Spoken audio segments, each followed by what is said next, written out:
made it. Oh, they shouldn't be able to find us now. Wait! Stand down, Dia!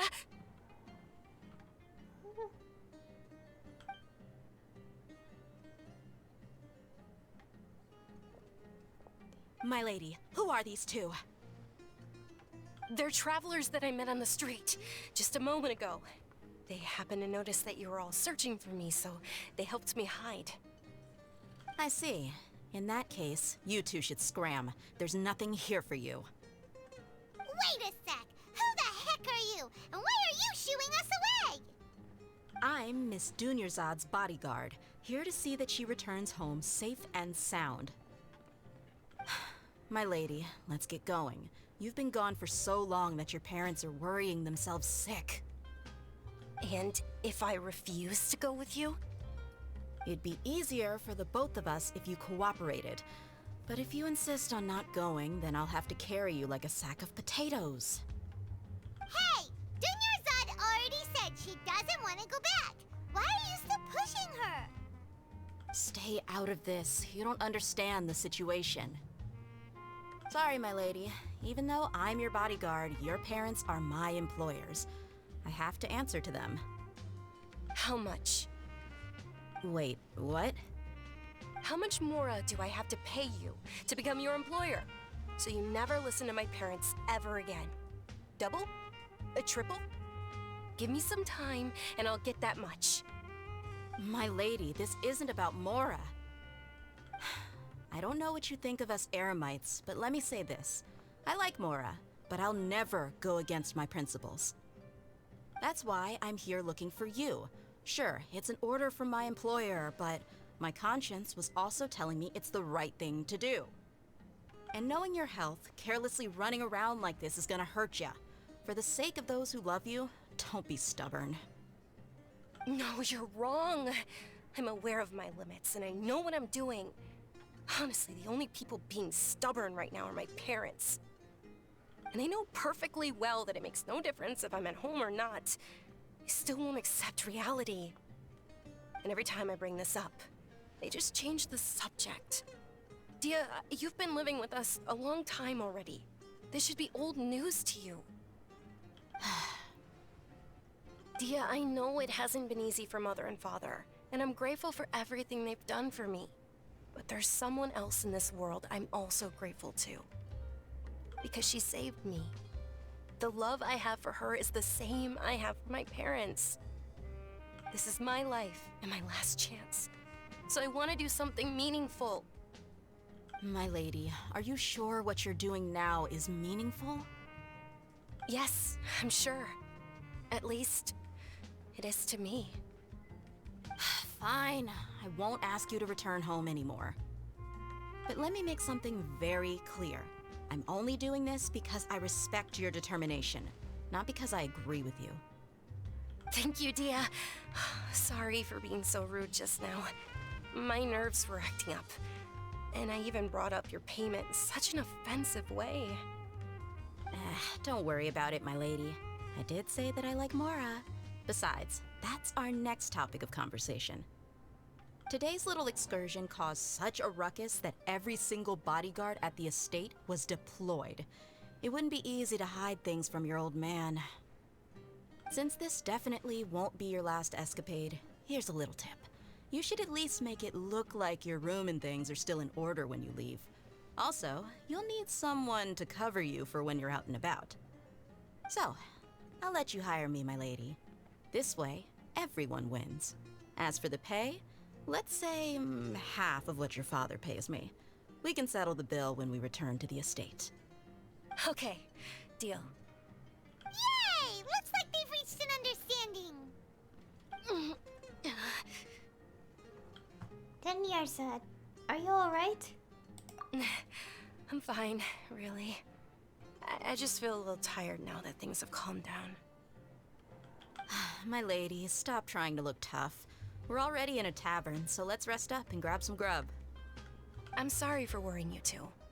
If you don't mind, I'd like for you to join us. Sure! After you rest up, we want to hear more about Lesser Lord Kusanali.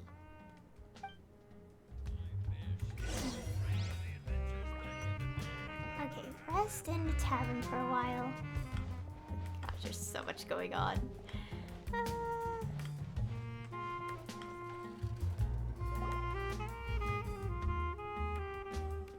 Ha! Well, if it isn't Dia. Haven't seen you in nearly half a year. Word on the street is that you're a bodyguard for the Homayani family now. Ha! Don't you find that kind of work boring? Nah, you get used to it. How about a menu over here? You got it. Huh? Isn't this little Miss Homayani herself? We don't get to serve personages like you very often. We'll be sure to prepare our very best. Thank you, sir, but there's no need. I don't have a lot of Mora on me, and I really ought to save as much as I can. But please bring these two the best food you have. They're my new friends, so I want to be a good host for them.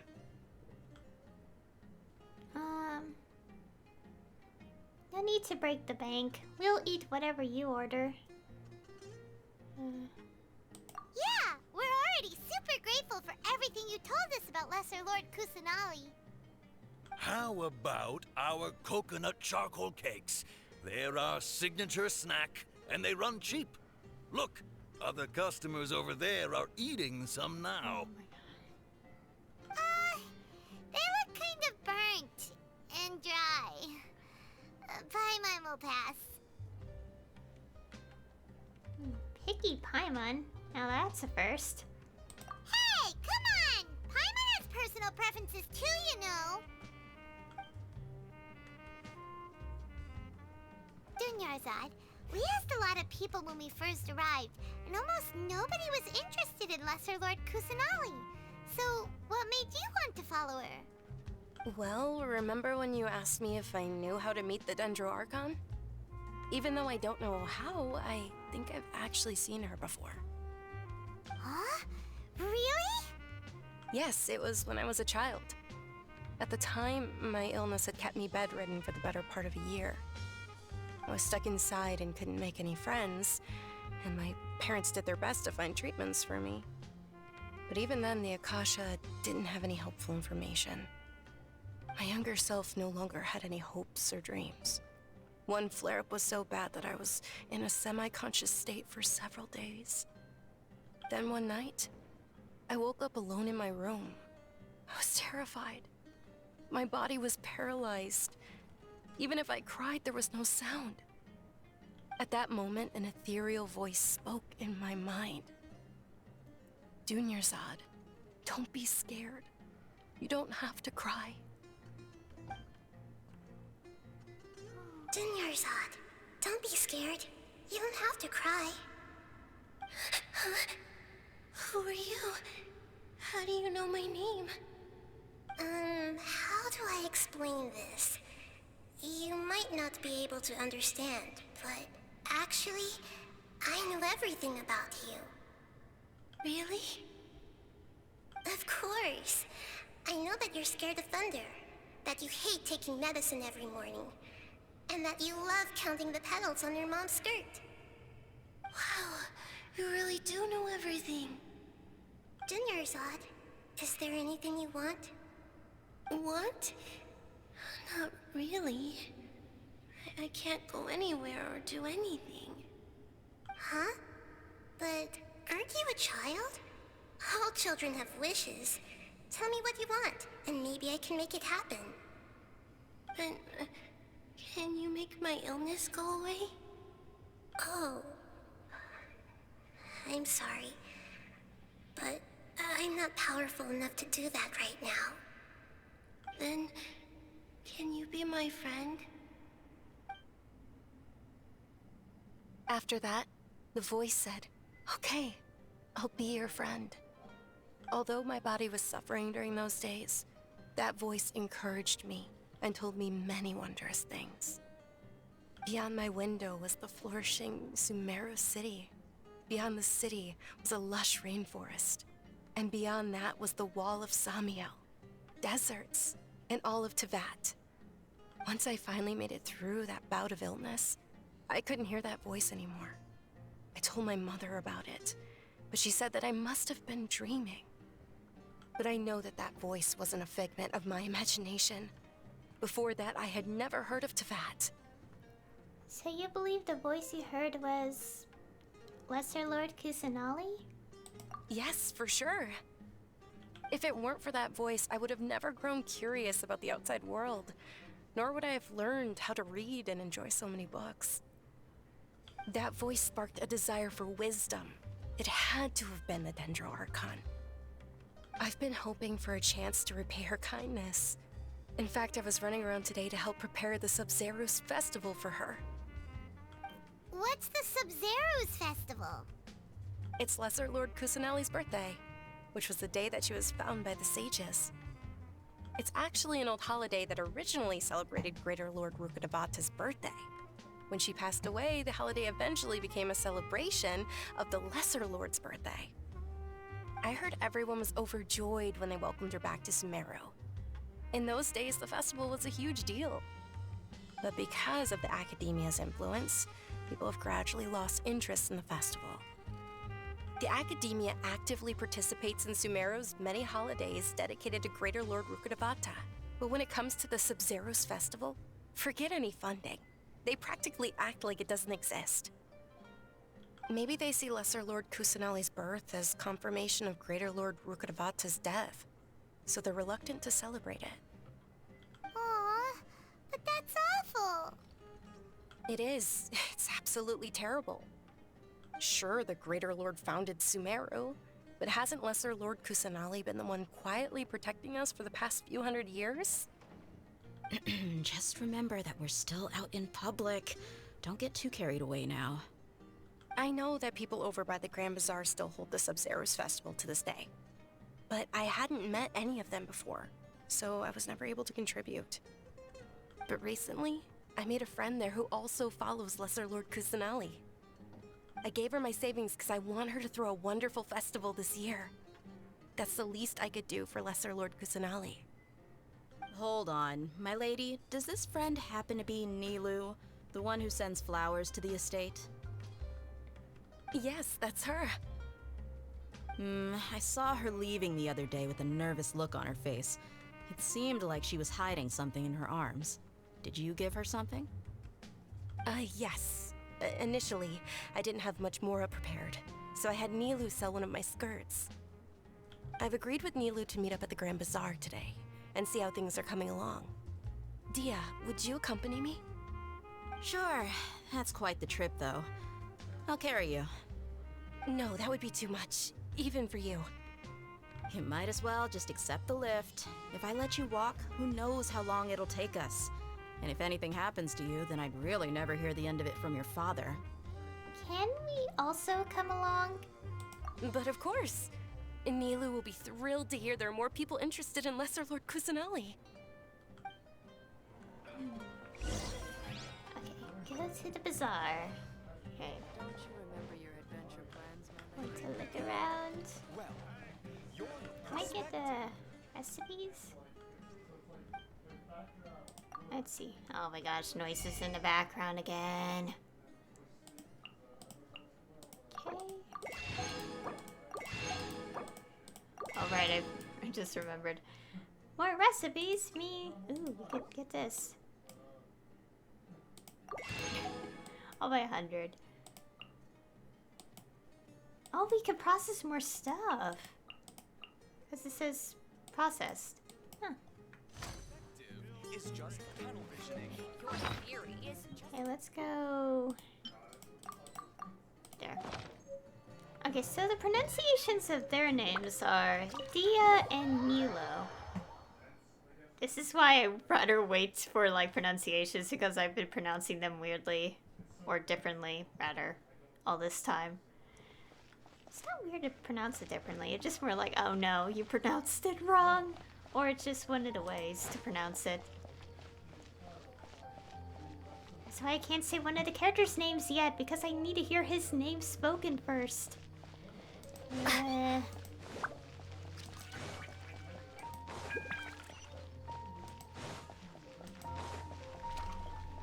Oh, that's nice. Oh.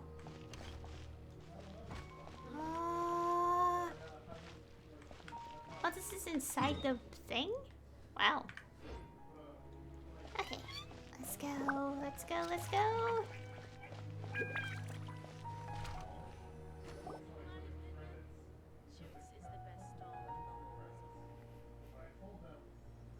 I've got great food and great drinks that everyone can. Sorry I'm late, Nilu. Oh, Dunyarzad. It was taking you so long that I assumed you got trapped at home, but you made it in the end. Uh-oh. But if Dia's here, that means you got caught, right? You could say that, but everything worked out. She's on our side now. Not completely. Oh, and who are these two? Oh, meet the Traveler and Paimon, my two newest friends. They're visitors who just arrived at Sumeru City and are looking for information on Lesser Lord Kusanali. So you're followers from another land?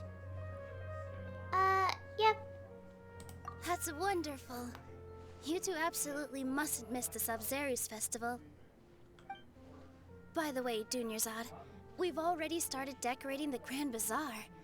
It looks spectacular, thanks to your generous contribution. You're very welcome. It's the only thing I could do. Do you still have enough Mora? Probably? But don't sweat it. We've already finished renovating the stage. Come on, I'll show you. Okay. Go in Nilo to see the stage. It's over here. Wow! This place is amazing! Not bad. Last time I was here, the stairs were full of holes. The stairs were nothing. A little while ago, we discovered that the tree above the stage had a huge chunk of bark ready to fall off. Mr. Zubair was worried sick.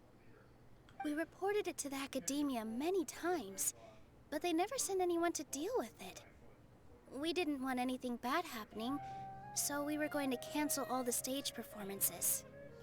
Why didn't anyone come to handle it? Oh, probably because it was the theater asking. The academia looks down on performers like us. They probably think it would be best if the theater closed down completely.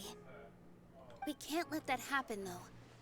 Not only would everyone involved in the theater go hungry, but then we wouldn't be able to hold the Sub-Zerus festival anymore. Thank the Dendra Archon for Dunyarzad. But the more she gave us, we hired someone to patch up the tree, and we also gave the stage a much-needed makeover. The stage is going to be even prettier when it's festival time. I can't wait for you to see it. And I can't wait to see you on the stage. You've been practicing so long already. It's almost time for your dream to become reality. It's our dream. I'll do my best for the two of us. Nilu, what are you gonna be doing at the festival? She'll be dancing the dance of Sub-Zerus, the most important performance at the Sub-Zerus festival. Dunyarzad, have you told him the origin of this holiday? I only told them about the Greater Lord and Lesser Lord so far. Okay, then I'll tell you two about how this holiday came to be. According to legend, the Sub-Zerus festival was originally the Goddess of Flowers' birthday celebration for the Greater Lord. A long, long time ago, on one of Greater Lord Rukkhadevata's birthdays, her friends threw her a celebratory banquet. Some of the gods got drunk.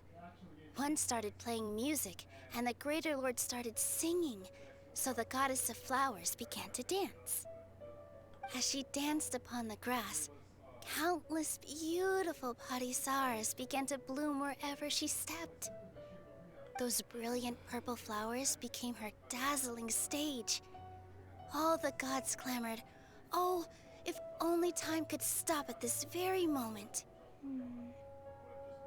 Sounds like they had a great time. It sounds so bittersweet. Of course they did. When people mention the gods, they always think of the Archon War. But Sumeru's gods also had happy times. Although they aren't around anymore, they're preserved in our tradition of dance. This outfit I'm wearing is apparently based on how the Goddess of Flowers looked. Though we're just tiny people compared to the divine, we still have to do our best to make sure that the birthday girl feels loved on her special day. Nilu, you of all people will definitely be able to convey our well wishes to the Dendro Archon. I also noticed that you went the extra mile and scattered Patisaras around the stage. They symbolize the goddess of flowers, after all. It's just a shame that all the real Patisaras went extinct after her death. Yeah. The Greater Lord brought forth Patisaras in memory of the goddess of flowers. But she ultimately could never truly replicate that beautiful purple. Thinking about the goddess of flowers dance makes me wish I could have seen it. If my stage were anything like that, I'd be thrilled if I had just 2 real Patisaras on the stage. So, Traveler and Paimon, what do you think? Interested in the Sabzeruz festival? Will you two be coming? All of Lesser Lord Kusanali's followers will be there for her birthday. It'll be a good opportunity for you to learn more about her. Ooh, Paimon thinks that's a great idea! You sure it's not because you want in on the fun? Hey, come on! There's nothing wrong with enjoying a festival. Besides, it's Lesser Lord Kusanali's birthday. She'll be happy to have more people who are celebrating it. So how about we all attend the Sabzeruz festival together? Sounds like a plan. Dunyarzad, let me show you which stage decorations we've picked out so far. Traveler and Paimon, if that doesn't sound interesting to you, then feel free to explore the area. Everyone at the Grand Bazaar loves Lesser Lord Kusanali, and we're all looking forward to the Sabzeruz festival. In that case, we'll take a look around.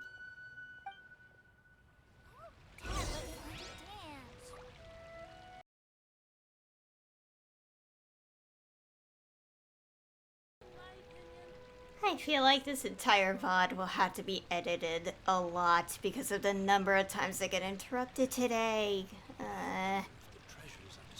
Anyways.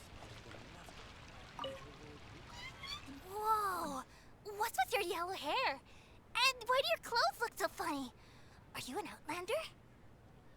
Did you know that the Sabzeruz festival is about to happen? There'll be loads of fun things to do at the festival. But the best part is when Ferris, the Knight of Flowers, passes out candy to everyone. Okay. I was a little curious on how to move around the camera during dialogue. Let's go talk to this person next. Dancing at the Sabzeruz festival. You know, I also danced when I was younger. As a child, I even asked my grandmother why we performed the dance for the Lesser Lord when it was originally done to honor the Greater Lord. My grandmother said that Greater Lord Rukkhadevata is a beloved deity and honored by all, and Lesser Lord Kusanali is too. If the Goddess of Flowers ever knew Lesser Lord Kusanali, then she would certainly have wished to be her friend and hold celebrations for her too. The Sabzeruz festival has been losing its appeal over the years. That is, until a wealthy benefactor stepped in this year and brought the festival back to life. I heard she forked out a lot of mora to make it all happen.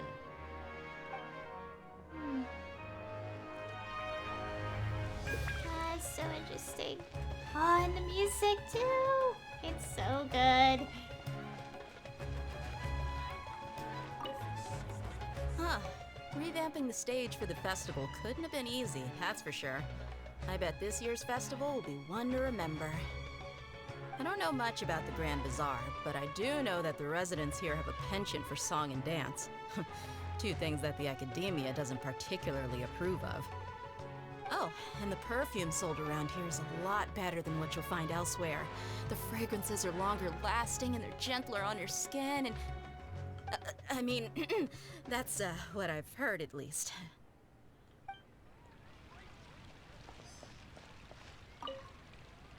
Things are really shaping up, and there's a buzz around the festival this year.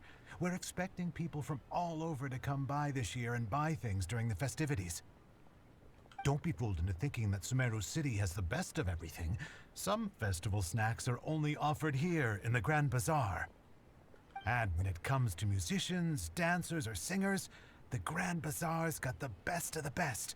Sure, those folks at the Academia might not like it, but what's a festival without song and dance?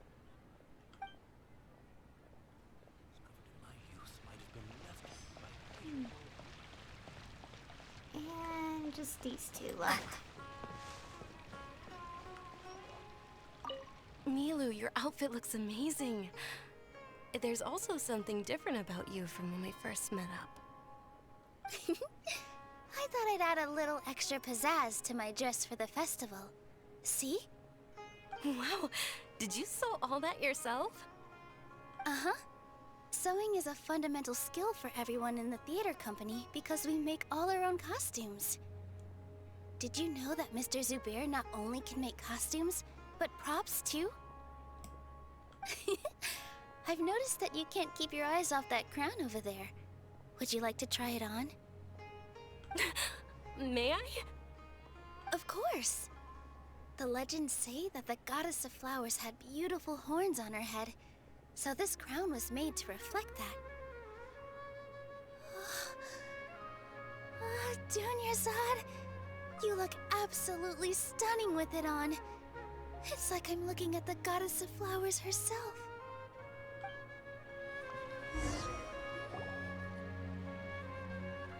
Hey! Is that who Paimon thinks it is? It looks like Catherine.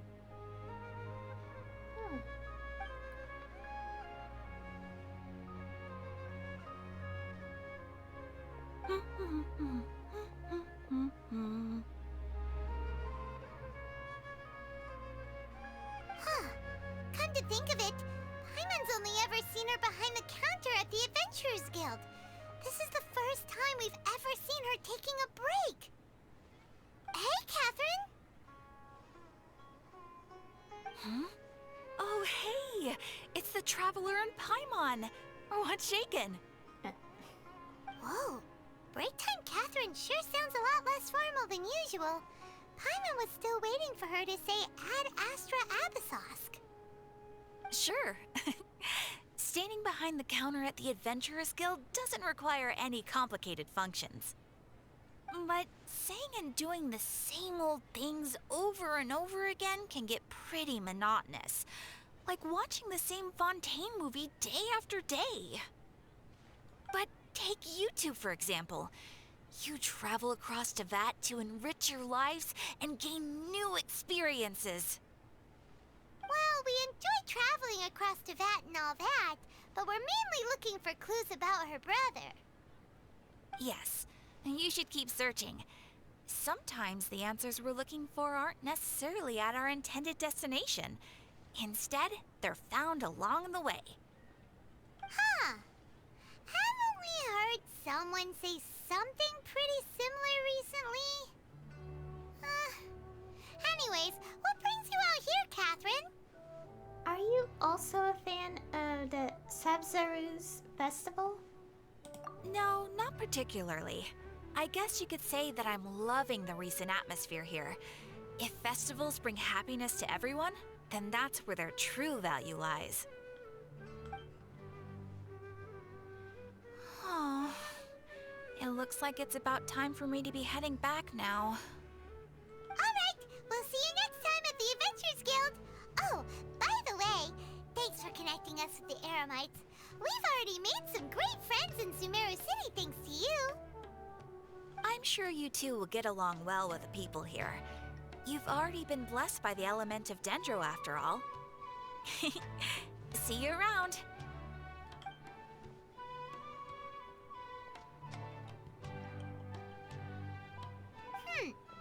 There's something really different about Catherine today. Hey, Traveler. Paimon. Oh, hey, Dia. What's going on? I've got something to tell ya. My lady knows you're looking for ways to meet Lesser Lord Kusanali, and she's been trying to come up with a way to help you. Well, I have an idea that might help. Are you serious? We'd love that! It might not necessarily pan out, so don't get your hopes up too much. I'll need to take you two somewhere and ask someone some questions. What about Dunyarzad? My lady is feeling a little worn out at the moment. Nilu's found a place for her to rest. After I take my lady home, let's meet in front of the Citadel of Regzar. Sounds like a plan! Let's head over to the Citadel of Regzar and wait for Dia! Okay. I need to heal again. Our HP so low. Well, it's not that low, but, you know, I'm very picky. Somehow, the tender reactions are so nice, but then I, get hit by them at the same time. The bloom.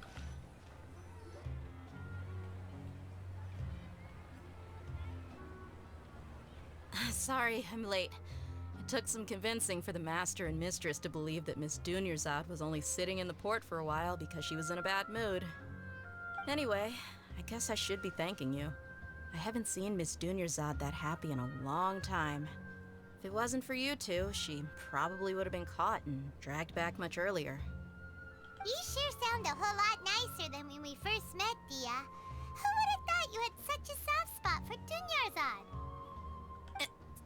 It's called being a professional. I'm a bodyguard, and I work for whoever's paying. Look, Dia's blushing. Yep, that's a blush if I've ever seen one. Listen, you two.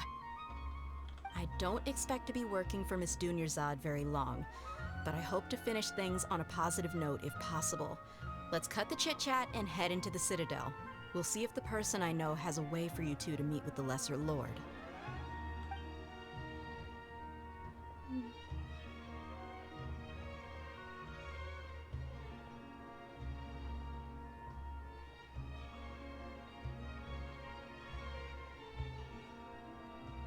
Oh, hey, Chief. Ha, Dia! What are you doing here? And well, didn't expect to see you three together. I take it you all know each other already? Mm-hmm. We met this morning after the Adventurers Guild pointed us to Osfon for more info. No kidding. Huh. So, where's Ruksha? I thought I'd help these two out by asking about the theft. Anything you can tell him? Ruksha's gone over to the Academia. The Grand Sage recently ordered Sumeru City to begin bolstering its defenses, so people from all over have been called back to the city. Since you've already mentioned the theft, I suppose I might as well tell him what we know. Appreciate it, Chief. Theft? Sorry, what the heck are you guys talking about? Just recently, the Academia lost something, and there's a chance the item is connected with the Dendro Archon. This case might just somehow help you in meeting her. I suppose that's one way to look at it. But if you ask me, the case is more about the Academia than anything else. Let me fill you in. The Academia recently sent a convoy to pick up an important package from Aru village. Word got out, and the convoy was robbed on its way back. The Grand Sage took the whole matter very seriously. Not only did he dispatch the Matra, but also enlisted our help in the search for leads. All we know so far is that whatever was stolen is currently in Port Ormos. You two have heard of Port Ormos, haven't you? It's the largest commercial port in all of Sumeru. You can travel there by leaving Sumeru City and heading south along the river. The Academia's grip isn't long enough to reach all the way to Port Ormos, so the city's a little more laid back, meaning the population's also a mixed bag. You never know who you'll meet there. Apparently what was lost has a great deal to do with the Akasha, knowledge, and even the gods. I'm afraid I don't have any other details for you, though. If you're interested, maybe you could head to Port Ormos and ask around yourselves. If you want my advice, try introducing yourselves as students of the Academia once you're there. Huh? Students of the academia? Why should we do that? Are you serious, Chief? All the academia students are in Sumeru City, you know. Why should they pretend to be students in Port Ormos? If you're also interested, just go there and see what happens. Count me out. I've got plenty of work to do here for the Homayani family. And take it from me, if you two really do decide to visit Port Ormos, you'd best watch your backs. Let's just say that the Eremites there aren't nearly as friendly as those here in Sumeru City. There are even some extremists who go around shouting slogans like, "Retake Sumeru for the Scarlet King." Word is that more and more are joining their movement. They're becoming a real headache for Chief and the others. You bet they are. The Scarlet King's been dead for thousands of years. Now they start spreading rumors of his return. Ridiculous. Not everyone's like you, Chief. Even the desert natives who abandoned their homes in the wilderness still wish to have a god of their own. Well, Traveler, that's about all the information we have for you. Thanks, Dia! And you too, Osfond! Since we've gathered all we could for the moment in Sumeru City, let's head to Port Ormos and see what we can find next. Miss Dunyarzad is looking forward to seeing you both at the Sub-Zerus Festival, so be sure to get yourselves back here in time for that. Don't worry, we will. Good. Then we'll see you both at the Sub-Zerus Festival. Oh, the questline. Wow, this is a long Act 1. I'm not surprised. It's kind of like introducing the area and like getting you familiar. Just like Inuzuma's Act 1. What? What? No. Oh, I could do this quest now. Wait, is that what? Wait. Oh, wait, I can't. Wait. What? Let's just finish Act 1. Do we get to go to the port? Oh, please. If I'm right, did the teaser say we're gonna meet the character here? Oh, please. Oh, I have enough for like 5 more intertwined fates. Come on. I have so many. Some of you are probably gonna be like, why is this so important? You have so many fates. It's a long story. I want to do the entirety of Act 1 today, and then we pull for Tighnari. And also Kole. Kole? I'm gonna pronounce her name differently every single time. I apologize. I'll check out everything later. It's fine. Wow, there's so much. Oh boy. I still have an hour. I'm gonna convert 1 more resin. I have like 4, I think. I just don't want my resin to cap. And I only need to use 80 more after this. Where's the... here.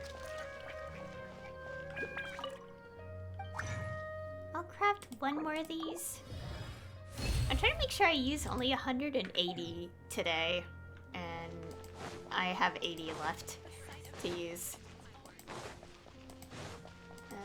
The only reason I haven't really used my resin is because I really want to save it for like Tighnari, wherever we find a boss for his materials.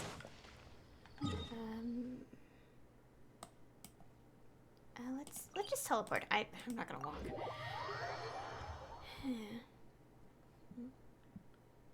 Where's the one lady though? Now that I think about it. Oh, at that path. I'd rather not follow her right now because I want to go to the port. I'm really curious. Are we gonna meet? I don't want to say the name again yet. We must figure out how it's pronounced first. I'm a little nervous that I probably didn't pronounce it correctly all this time. So, or how the game says it. I should probably mention how the game says it because, yeah.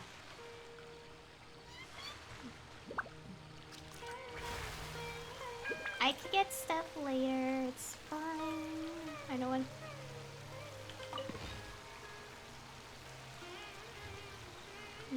hopefully if things clear up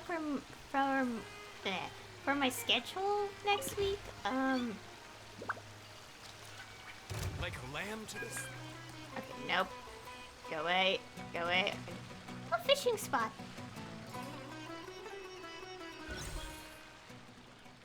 Perfect. Okay, so... Ooh, no. Sorry, fishies. Okay, so... Fish. Oh wow, they changed the little icon for like how you do the thing. Oh my god, it scared me. I'm hearing noise in my house. It's all over the place. Today is just a mess, isn't it? With my recording.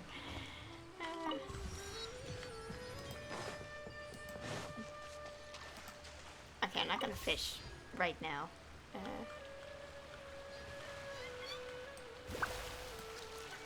Let's go. Let's go. Let's go. Where's the statue? Oh, yeah, let's go navigate at the statue as well.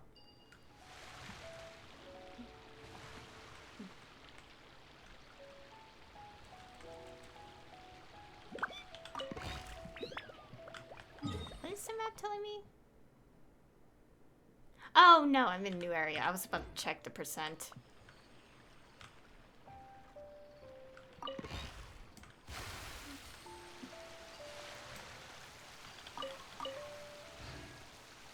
So much to explore.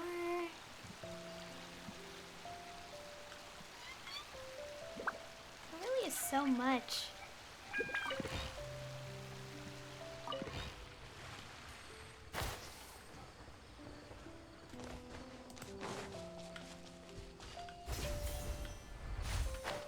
Okay.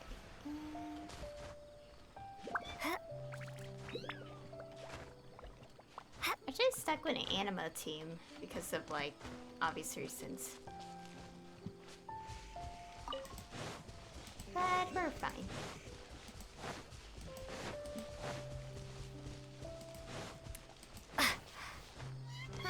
Oh. Oops.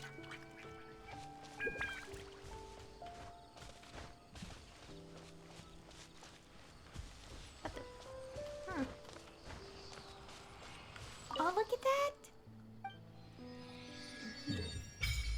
Ooh, look at that! Love how the map looks. So pretty. Oh, right. Let's go check the statue stuff. Worship the statue.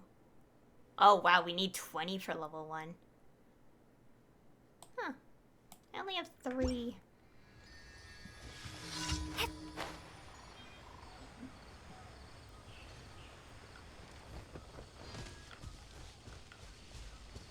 Right or not.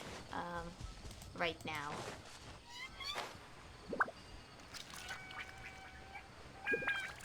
To the port!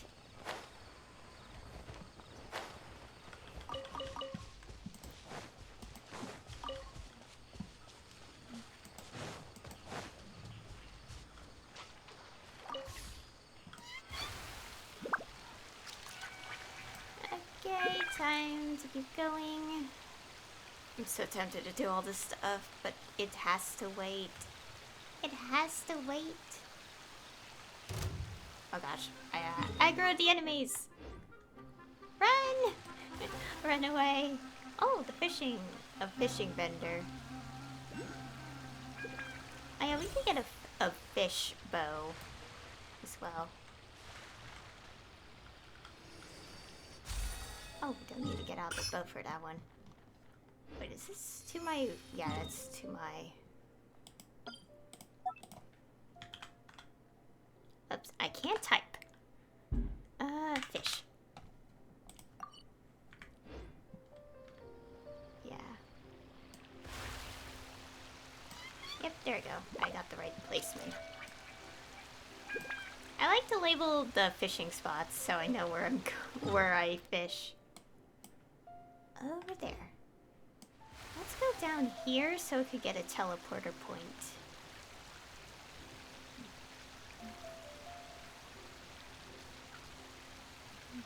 In my throat.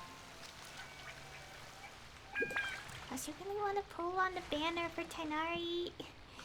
I want to wait. I want to finish the story, the Act 1 first.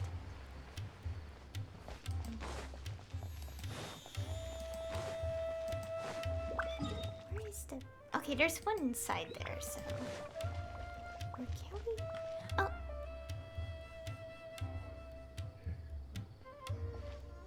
Port Ormos is pretty great. There's so many new and interesting things, not to mention all the tasty food. Sumeru's largest commercial port sure lives up to its name.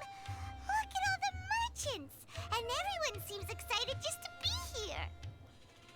Not everyone, I'm sure.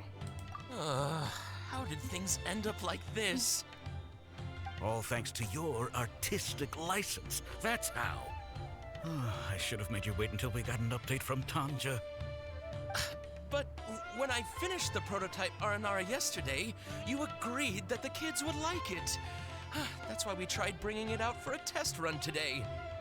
Well, I never thought they'd dislike it so much. Oh, what should we do? There we go. They sound distantly less than excited. Whoa. Yeah. Compared to everyone else, they seem really down in the dumps. Let's go find out what's going on. Hey there! Paimon's name is Paimon, and she's a traveler who was just passing by. Is there something bothering you? Oh, I noticed you two a moment ago. Welcome to Akara Crafts, the best toy store in Port Ormos. At least for now. What's bothering us is this prototype Aranara. To start with, could I get your opinion on it? Prototype Aranara? You mean this wood carving here? Looks like a mushroom monster to Paimon. But it doesn't look very happy. Oh, there we have it. The verdict is in. What a headache. Not the first negative feedback we've had. So, what exactly is a prototype Aranara? So for context, Aranara are magical creatures in Sumeru fairy tales that live in the forest. For the store's 20th anniversary, we plan to release a series of hand-carved toys based on the Aranara stories that kids know and love. This is a prototype we made to get an idea of how they would react. But when we put it out there, the reaction was not quite what we'd anticipated. They thought it looked like a mushroom too, huh? No, worse than that, actually. I can't quite describe it, though. And I'm also not very good with kids. Maybe you could ask them for yourselves.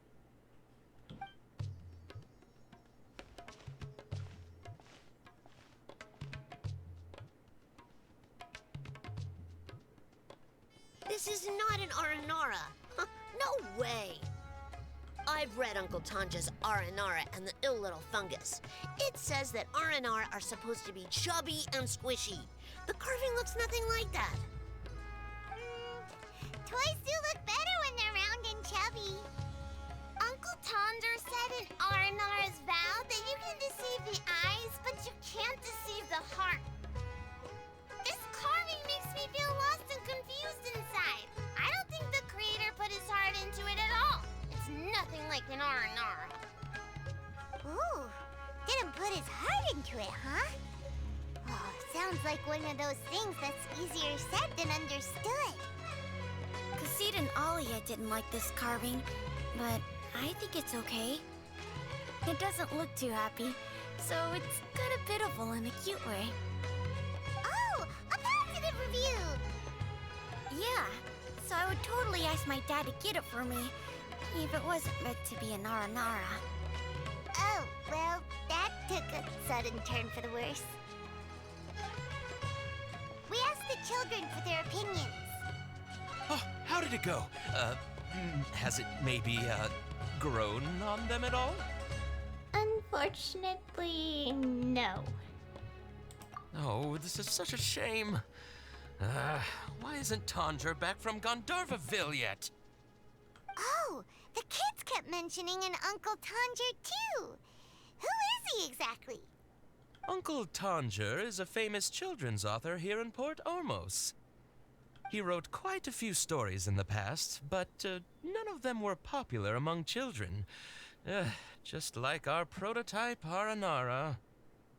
But around a year or so ago, he suddenly had a eureka moment or something, and suddenly the children loved every one of his stories. That's right. My little Ghaffari loves his stories too. The whole reason we decided to make these carvings was because we saw just how popular the Aranara are among children. We asked Tanja for guidance, but right after he agreed, he went off to Gandharvaville with his son to look for inspiration. They haven't returned yet. We were running out of time, so we had no choice but to carve an Aranara based on our own imaginations. As you can see, this was the result. Oh, we have to do something. Hey, since you're the famous traveler, could you do us a favor and look for Tanger in Gandharvaville, he doesn't have to come in person if he's too busy. Just ask him to write down his suggestions and bring his notes back to us, if you could. Please, if only to put a smile on the children's faces. And, of course, you'll be well compensated for doing us the favor. They seem pretty desperate. Let's help them out. To see the kids smile. And also for our reward. Okay, we'll do it to see the kids smile. Yep, let's do it!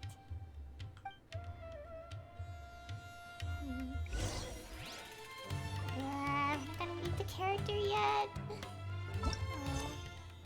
Oh, that's something else. Wait, how did... Oh, that was something else. Oh, wait, this is a voiced questline? Oh, no. Well, not a bad thing. It's just that, like, I do have to record this on days.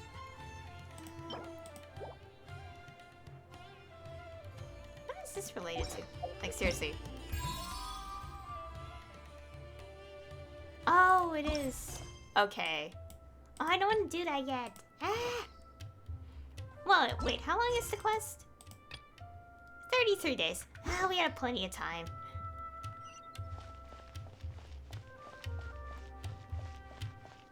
Ooh, another one of these. Because I'm already like nearly 4 hours and I'm not even done with Act 1 yet, so... But I will be streaming more when I'm going to be doing Act 2, so it's fine.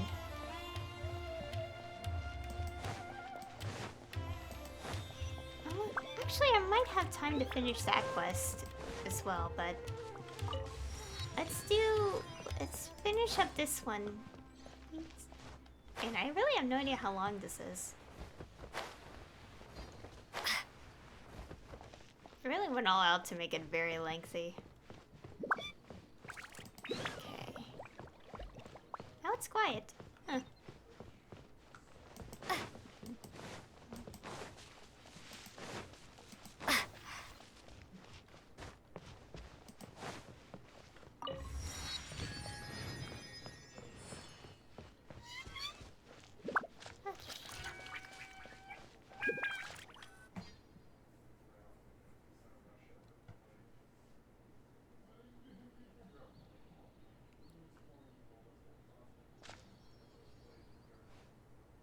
Come and have a good look yourself. Traditional spices of the highest quality, made with pride and experience. You've got a deal. I can't thank you enough for always looking after my business. Believe me, I'm not making this up. Several Eremite mercenary groups are nearly in open conflict, but does the core of 30 care? And that's not all. Did you know that... Wow! Talk about hurly-burly! This place is busy! Guess that's only to be expected for the largest port in Sumeru. Maybe it's because of what Dia told us earlier, but Paimon can't seem to shake the feeling that there's also danger lurking in these crowds. Ooh. Let's get our bearings so we can start looking for leads. We know that whatever the Academia lost is related to the gods. But other than that, we don't have much else to go on. Osfun told us to try posing as Academia students while asking around. Paimon checked the Akasha on the way here, and the Academia doesn't seem to have any research facilities in Port Ormos. Paimon doesn't get it. Won't we look even more suspicious going around saying we're Academia students and asking about the stolen item? Right. We should figure that out before doing anything else.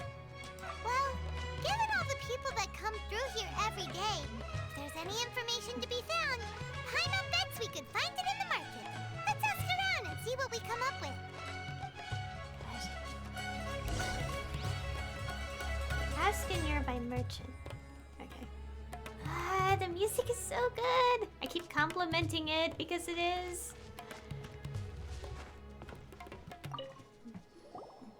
Welcome. Welcome. How can I help you two? Hi there. We would like to ask you a question. Do students from the Academia ever come to Port Ormos? Of course. Especially around this time of year. Students from Sumeru City that are about to graduate often come to Port Ormos to cut loose a little. Many people often talk about how hard it is to get accepted into the Academia, let alone graduate. But those who finish their studies and go on to become full-time researchers at the Academia have it even harder. Sure, we may not be Sumeru City, but Port Ormos offers beautiful scenery and a stress-free environment.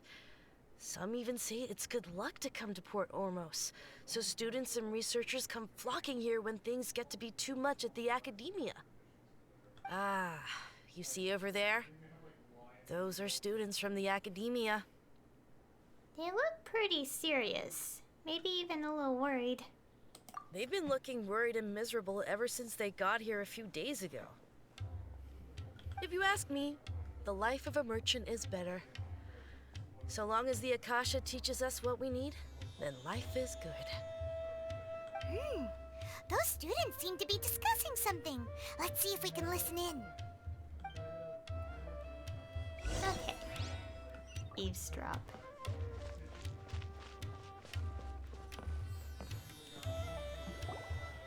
It's no good.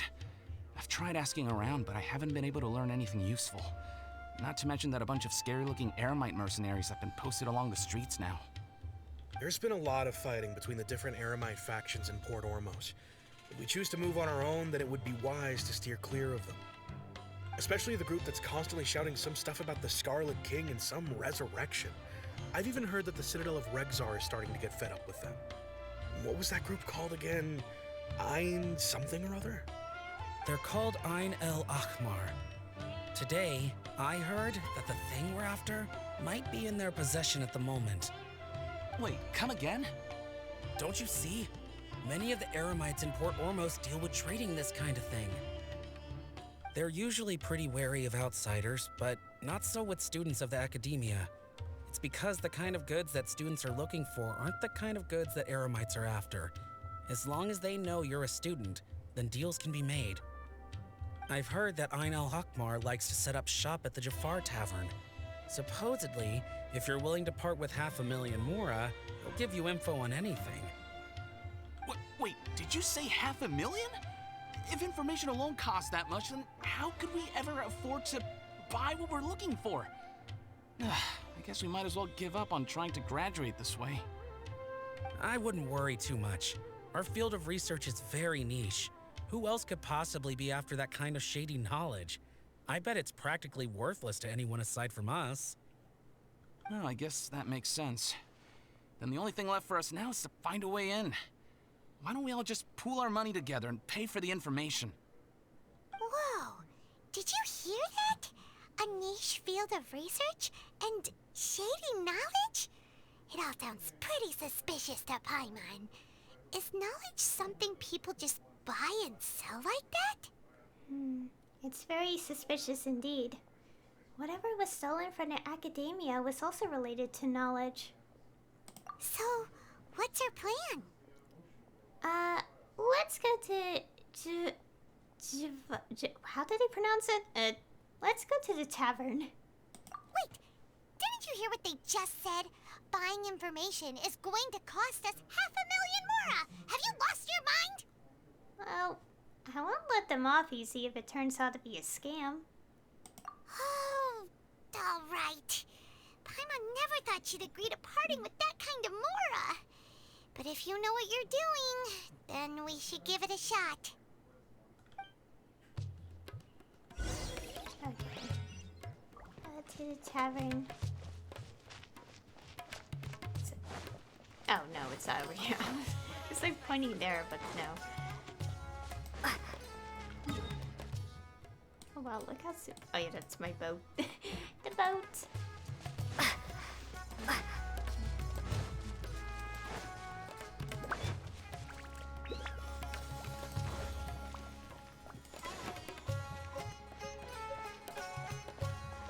This is the place we heard those students talking about. Let's find a seat somewhere and see if we can spot the group they mentioned. Part.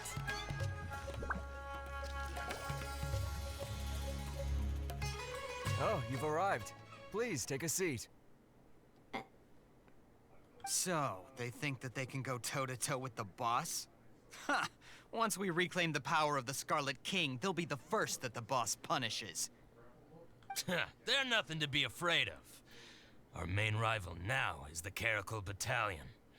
They've also amassed a significant amount of Mora this time, so we mustn't underestimate them. How can the Caracal Battalion compete with the boss when they're nothing but a bunch of money-grubbing opportunists out for a quick Mora? Yeah, with boss's fervent devotion, he'll be able to use this power to bring our god back this time. Huh. All these guys talk about is the Scarlet King, so they're probably the ones we're looking for. Greater Lord Ruka Devata. That traitor and her followers must not be spared. The day will come when the Scarlet King exacts vengeance on Sumeru, and all of them shall be punished. Greater Lord, I cannot pronounce that, I think. Yeah, Greater Lord? A traitor? What are they talking about? Yeah, Paimon was wondering what they meant too. We should ask about that if we get the chance later. What's going on? How can there be Chimera? Just gonna talk to them. Okay. Get some information from the Eremites. Huh? Who are you? What do you want? I'm a traveler. I don't know if we should say we're a student, though. A traveler? Now's probably not the time to talk about that. Didn't the students say Eremites are wary of outsiders? Oh. I mixed up. I'm a student from the academia. A student? Huh. What's a student from Sumeru City doing in Port Ormos? I'm looking for info about a certain something. Ah, well, if it's info you want, you've come to the right place. The question is, can you afford it? Well, we should pay the actual price, because they would be, like, yelling at us if we don't. Paimon can't stand to see so much more go. But there's no other choice right now. Here, this is the merchant's address. Whatever you're looking for, you'll find it there. Hmm? Well, what are you waiting for? I just have one more question. Oh, that's right. We heard you mention the Scarlet King just now. We're actually interested to know more because we're, archaeology students. Hi, man. Fine. Since you've already handed over the Mora, I guess I can throw in a little extra info. As you can see, members of Ain al-Ahmar are devout believers of the Scarlet King. Years ago, the Scarlet King founded the great desert nation that was our homeland. It was an advanced civilization, far beyond anything you'll see in present-day Sumeru. The Scarlet King was the rightful god of wisdom, but he was betrayed by a companion he trusted. She even stripped him of his title, God of Wisdom. So, you mean the traitor was... Greater Lord Rukkhadevata, yes. That shameless wretch destroyed the Scarlet King's civilization, and our ancestors were forced to flee to this land where we were made to suffer the tyranny of our enemies. Furthermore, she conspired with the Academia to cover up the truth of her actions, and create the merciful and benevolent facade for which she is now known. Ugh, just thinking about it sickens me. But the story doesn't end there, oh no. The Scarlet King isn't truly dead. The voice of the Oracle has been heard in the desert, prophesying his resurrection. Mark my words, our god shall return. And when that day comes, all followers of the traitor and all the desert dwellers who have forgotten their true god will suffer retribution together. If what I'm saying makes you shiver with fear, it might not be too late for you to become a believer of the Scarlet King. The Scarlet King is returning? Can you tell us more about the Oracle? I'll say to that. This one? I don't have anything to say to you Academia people about that. I think this conversation has reached its end. Not just yet. This man is a fraud. Huh? You again? Deranged Academia lunatic. Yes, it's me again. I already warned you that if you weren't willing to sit and discuss things with me, I'd take measures to make things uncomfortable for you. Listen to me. That address he gave you is fake. Or at least, you won't find a merchant waiting for you there. This group has been boasting all around that they can provide information on a certain item as a means of luring people into their territory.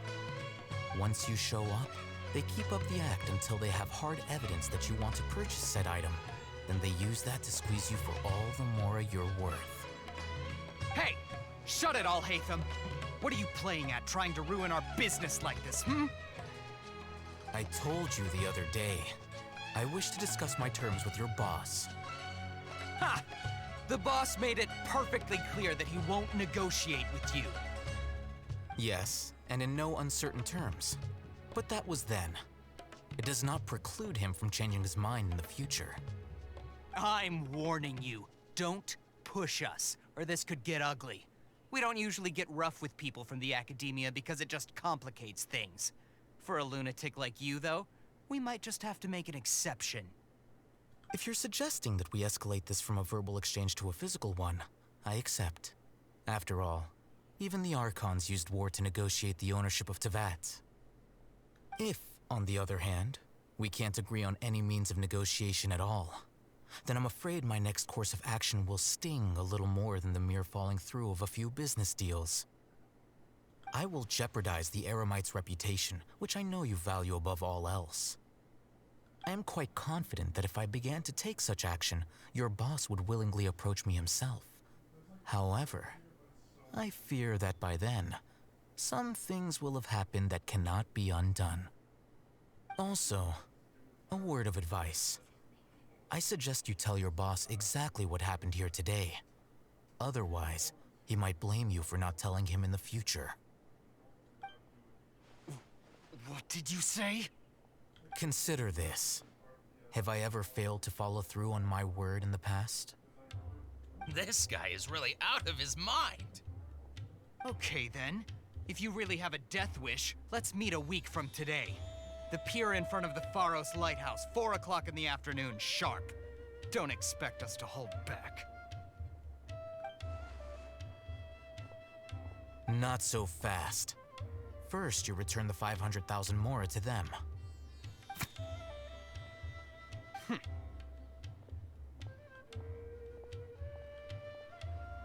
Please, I beg you, don't provoke them. We can't afford any trouble with this crowd. They haven't even paid for their food yet. Ah, Mr. Iman. There appears to be fewer staff in the restaurant recently. This wouldn't happen to be because they're all busy spreading the word to the students, would it? Well... Someone who chooses to do business with a group like that really can't afford to get so flustered the instant someone confronts them about it. Consider the meal compensation for our silence. I'd say you're getting an excellent deal. Whoa, did you see that? He not only got us our Mora back, but sent the Amorites running too! Plus, he seems to know a lot about what's going on around here. Let's catch up with him and ask some questions! He went that way! After him!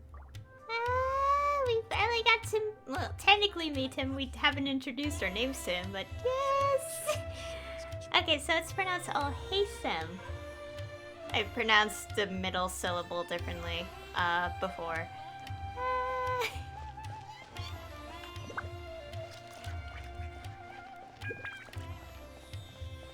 Also, I will say, I have seen so much fan art of Alhaitham that you guys would not believe it. Some of it is quite, interesting. We won't talk about that on stream. Wait up! It's Alhaitham, right? What do you want? Thank you for your help back there. No need for thanks. My goal was to get to them, and you two gave me just the opportunity I needed. We're even. Oh, I advise you to keep your distance from them. Since they weren't able to make off with your Mora in the end, they might harass you again in the future. All right. Goodbye. Hold your horses! We still have something to ask you about! Since you tore through their scam right in front of them, you must know the real story about certain something, no? Who exactly are you two? And why are you inquiring about that? Should we even say this to him, considering? But I guess we could say it again anyway. Well, I'm a student from the academia. A student? Right. Look, you should know that those thugs conducting business with you had nothing to do with your lie.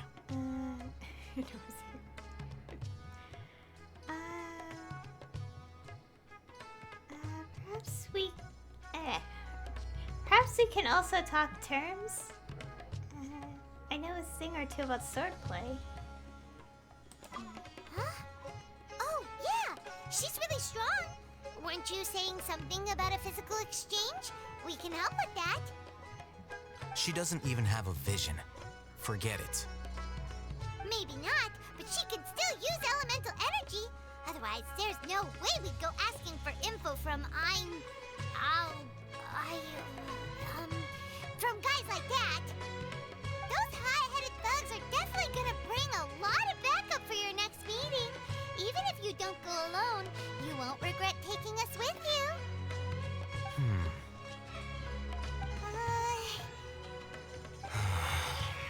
All right, I accept. Got a pen and paper? If you're searching for someone who sells that kind of merchandise, I'll give you one of their addresses, and you can try your luck. We'll reconvene at the appointed time by the pier. It doesn't matter if you show up or not. So, since you were happy to give us this merchant's information, does that mean you can tell us exactly what we're after? You were willing to part with 500,000 Mora for something and you didn't even know what it was? Okay. Well, if you truly are as skilled as you claim, then you can beat the answer out of them when they become hostile. Look, if you've been making inquiries, then you have to know something by now. Tell me what you know so far, so I don't waste time repeating information. We know it's connected to the academia somehow, and that not only do the Eremites deal in it, but some students want to get a hold of it too. What else?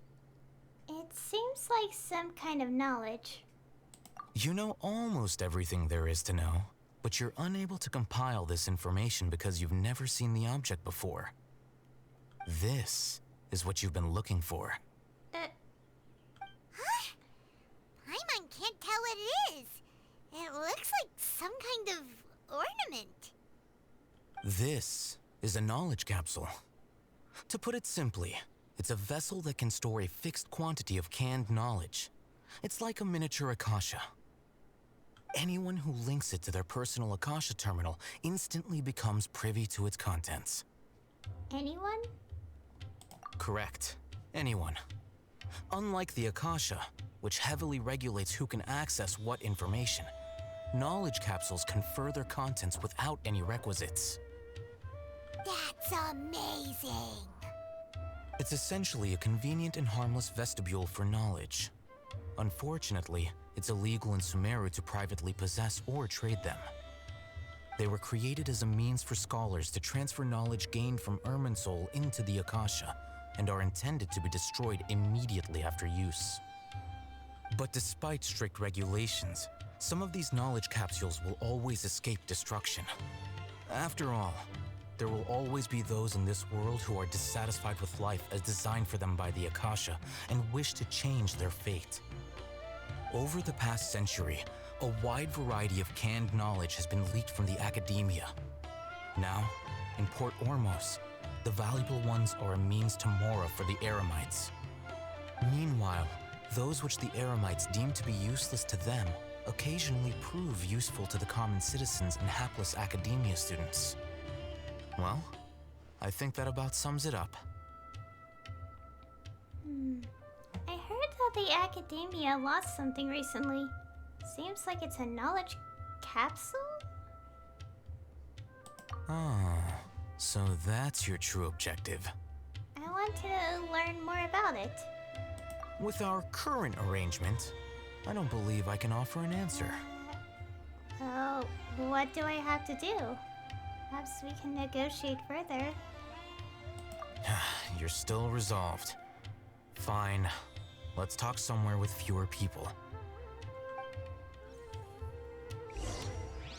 Oh boy. Going on for so long. I feel like I should probably end it anyway. I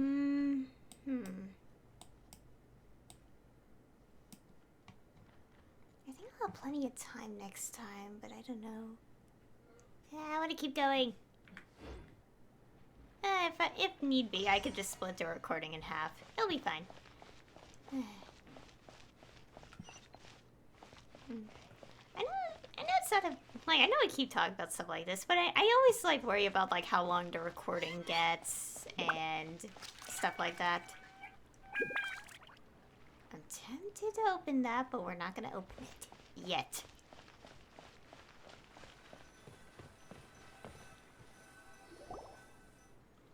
Let's continue our conversation here. If you wish to learn more about the knowledge capsule that the Academia lost, then you must help me with something. What is it? I need you to find someone named Dory, a traveling merchant. Oh, Dory! Unlike the peddlers who hawk inferior knowledge capsules, she often has quality goods in stock. Some say that as long as there is profit to be made, there is nothing she won't dare to sell. She's guarded against people from the Academia because most of her wares don't comply with Academia regulations. I think she blacklisted me. I met with her informant, but it soon became clear that they had no intention of letting me get any further. Become one of Dory's customers and earn her trust. This is my condition for further collaboration. Why do you want us to meet with her? Until you complete this task, you don't have question privileges. Fine. So how do we go about doing this? You two are outlanders who haven't been here for long, so Dory should view you as safe clients. I'll give you the informant's address and their contact password. Beyond the password, though, I have no way of knowing what other tricks she might have up her sleeve. You'll have to improvise. This is kind of nerve-wracking. The true challenge begins after you meet her. She has a keen nose for Mora and a shrewd eye for wares, and she only likes customers who she deems to have good taste. I'll prepare some funds for you. Buy her highest quality wares and earn her approval. What? We only just saw a knowledge capsule for the first time. We don't know how to tell which ones are good and which ones are bad. Is that something we can learn that's true. Have you two heard of elemental sight? I can use it. Oh? Well, that's a surprise. Guess I'll have to hold you in higher regard. Anyway, that ability should resolve your issue.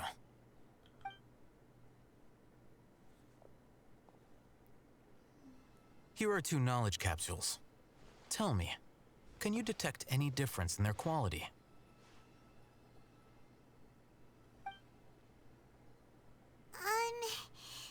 They look the same to Paimon. Try inspecting them with elemental sight. Oh. One glows How'd more. it go? Did you see anything? The one on the left shines brighter. Rumor has it that higher quality knowledge capsules generally appear brighter when viewed through elemental sight. That's because knowledge originates from Irminsul, the root of Dendro power itself. The more powerful the knowledge, the richer it is in Dendro energy. However, some canned knowledge with a high concentration of elemental energy is of little use in contemporary times, so those capsules are of little value. Using elemental sight is merely a stopgap measure, but it should suffice for earning Dory's trust. That sounds pretty impressive. Here's a sheet with the informant's location and contact password, and here is the mora for purchasing canned knowledge. Don't be cheap. You'll need to spend to catch Dory's eye. If there's any mora left over, just keep it. Oh, and be sure to exercise some caution. There have been Matra present in Port Ormos lately. Your efforts will be for naught if they catch you. Matra? They belong to the Academia's regulatory body. They also handle cases of illegal canned knowledge transactions. Like I said, the Academia has banned both their trade and possession. The Matra are razor sharp.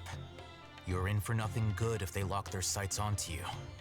If you two want to back out, now's the time.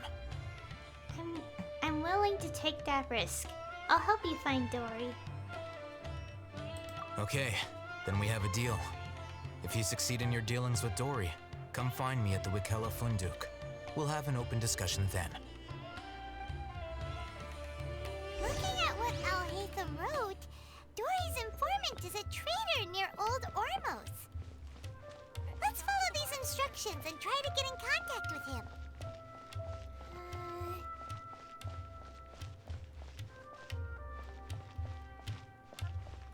Okay, let's go talk to the person. Hello. What are you two looking to buy? What? We want... wait, what? I messed up. I think I should have checked something. We want to buy some raw hara fruits. Wait, are you sure you're remembering that right? Hyman doesn't think it was that on the paper. Yeah, I forgot to read the paper. I noticed there was a paper that was added to our inventory and I didn't read it. Oopsies. We want to buy some unripe hara fruits.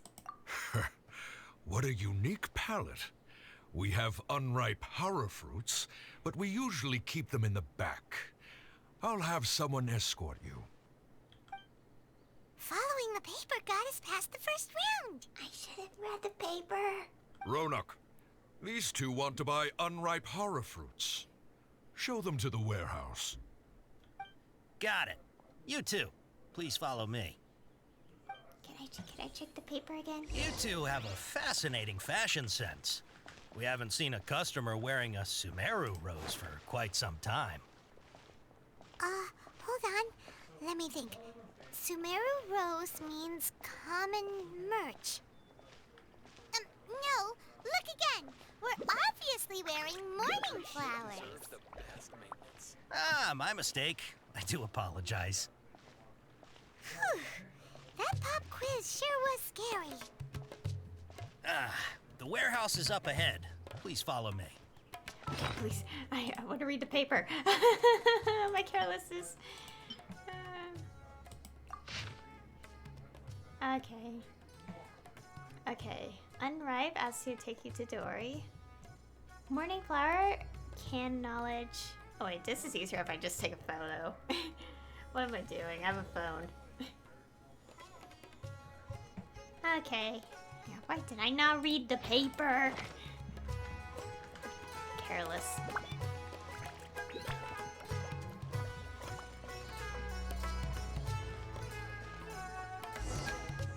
Before I retrieve your products, I need to confirm a few things.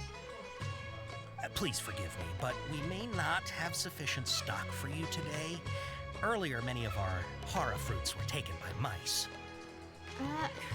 Let's just see what.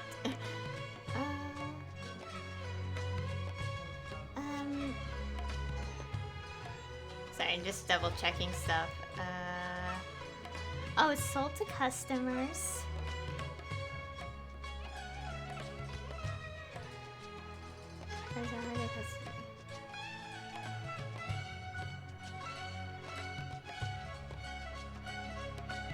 Okay. Guess congratulations, because it was sold to customers, I suppose.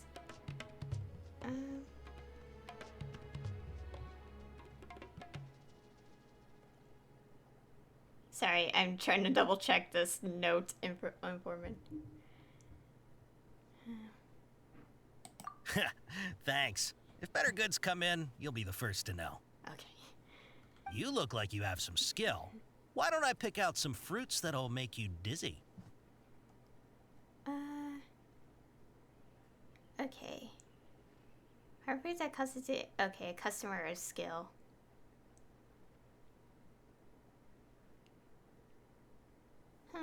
Okay. The thing is who decided tonight is I'd prefer something that causes heat stroke. Oh dear, I actually have to read this. Complimenting a customer of skill corresponds to hara fruit that causes dizziness and ringing in the ears. I guess. Yep, that's the right answer. But eating hara fruit that makes your head and ears ring sounds like a bad life decision.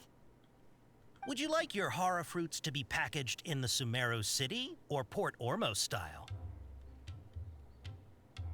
Wait, what? Purchase small amounts, purchase in bulk. Oh, I think we're trying to go for like don't go cheap, so I think in the Port Ormos style. Wow, you two sure are generous customers. We'll be sure to package your products beautifully. Okay, everything has been confirmed. Miss Dory is waiting for you up at... Shoot, it's the Matra! Run! Uh-oh. What? The matcha? Where? I'll hate them said we're done for if they catch us. We gotta get out of here. Oh god. Oh no. We don't know this area, so let's follow that informant. Run!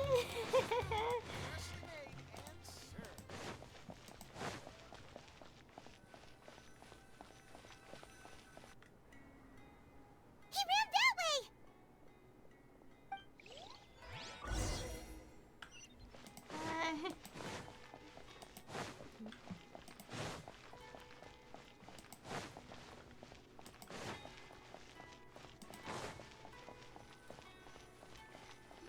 Look, he's over there.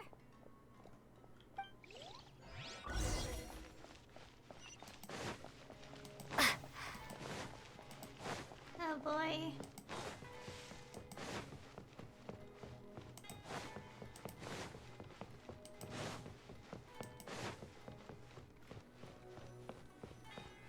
Hey, if you're hiding from the Rishbaland tiger, come this way. Oh, another password. Huh?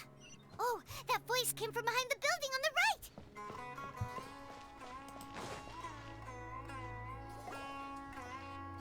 Here, over here.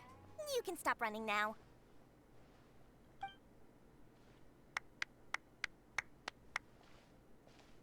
So you were the one who was calling out to us just now. But, are we definitely gonna be safe here? These two good customers wish to buy some hara fruit, Miss Dory. And if there's nothing else, I'll just excuse myself. Oh, very good. Thank you.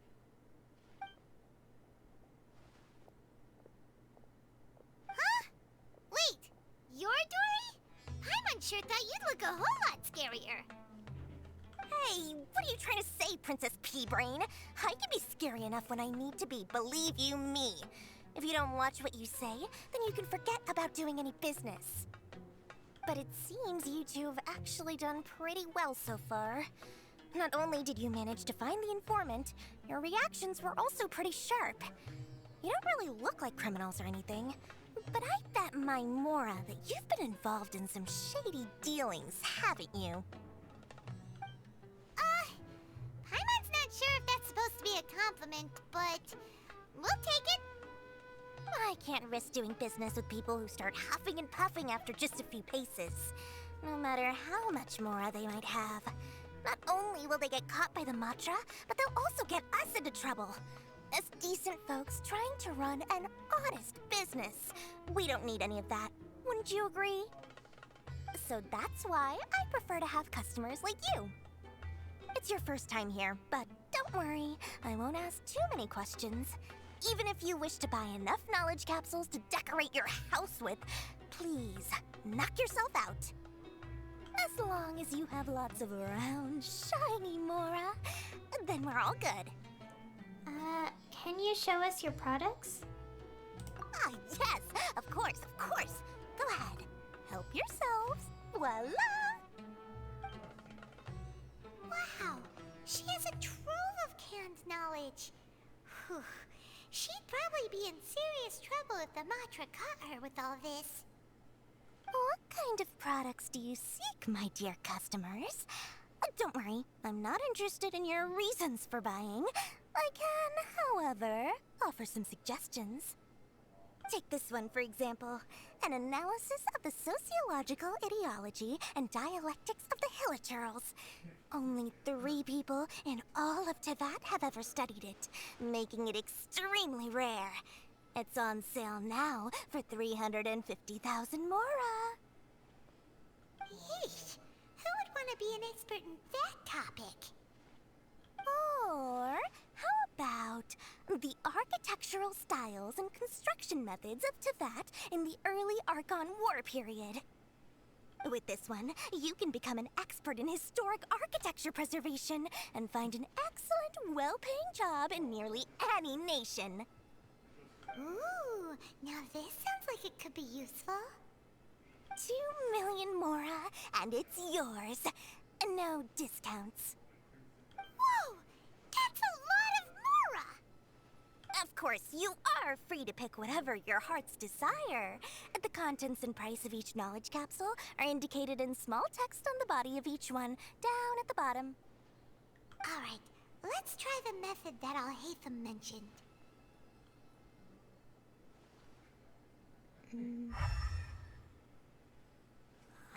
Which one shines brightest? Well, those 3 look like they do. Oh, automatic choice. I'll take this one. And this one. As well as this one. Ah, you've really got a good head on your shoulders, and quite the eye for quality. Okay. We'll take these, please and thank you. My oh my, you are blessed with a taste for both the exquisite and the extravagant. Customers like you are a rare breed. 1 in 100. No, 1 in 1,000 even. Listen, I have a special offer for you two. If you spend just 100,000 more and more, you can pick any knowledge capsule of your choice up to a value of 1 million Mora. Say what now? Hey, did you hear that? Spend another 100K and we get a capsule worth a whole 1,000,000! Calm down, Paimon. Don't let her trick you into spending more. But all the canned knowledge we just bought is easily worth 500,000 Mora. If we spend just a little more, we can get something worth 1,000,000 Mora. Isn't that a fantastic deal? Think about it. We've gone to all this trouble to get this canned knowledge. And so far, everything we bought belongs to Alhaitham. Aren't you even the least bit curious about how this whole canned knowledge thing works? We're talking instant knowledge here. Don't you want to try it yourself? I think you're the one who's curious. You just want to see me try it. Come on, come on! We still have around 100,000 of Alhaitham's Mora left, so let's put it to good use by finding something useful for you. Ahem. You've got a deal, Dory. We'd like to spend an extra 100,000 Mora. Oh, Paimon. Excellent. Then please, select from this fine collection of canned knowledge over here. Oh, there's more. Hold on a second. Paimon thought we could choose whatever we wanted. Why can't we choose the ones from over there? Oh, but my dear customer, the knowledge capsules over here are worth 1 million Mora each. I'm sure discerning customers like yourselves will be able to find something to your liking. Please, take your time. Oh, Paimon has a bad feeling about this. Let's use Elemental Sight again to check these. Alright, I'll have a look, or maybe we should just pass this time. I feel like we should look. Alright, I'll have a look.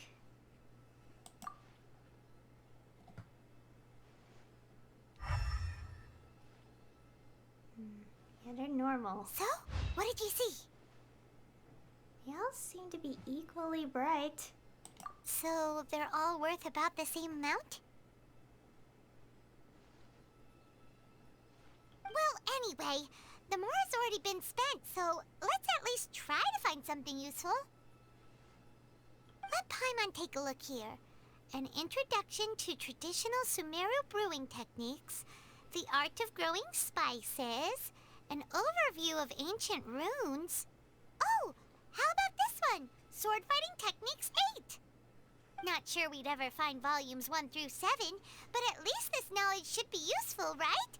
Let's go with this one. Fine by me. Whatever makes Paimon happy. Dory, we'll take this one. All right, very good. I'm expecting some new goods in the next couple days, so be sure to check back again soon.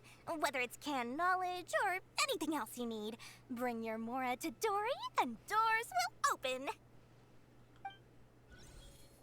Our dealings with Dory went smoothly enough.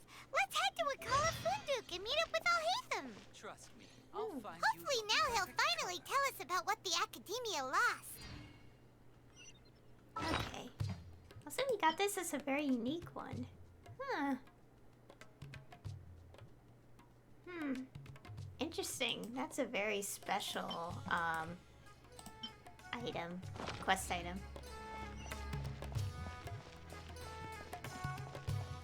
Okay, let's go. Yeah, I might have to split the recordings for this one. It's fine. It's not the first time I've done it anyway. I just wish I've eaten something before I streamed today. I haven't eaten lunch yet and it's already like 4 p.m.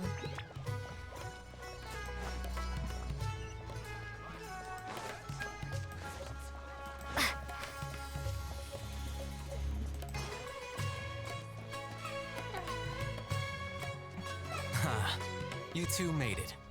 And from the looks on your faces, you were successful. Whoa, there's so many people from the Academia here. Why would you pick this place as our meetup spot? Well, Wakela Funduk is under the Academia's control, so naturally the Academia has people working here. I came to Port Ormos under the pretense of conducting official business. You're a pretty daring guy. Relax. No one here is interested in anything we say, and the Matra won't come here. Okay now, tell me how your encounter with Dory went.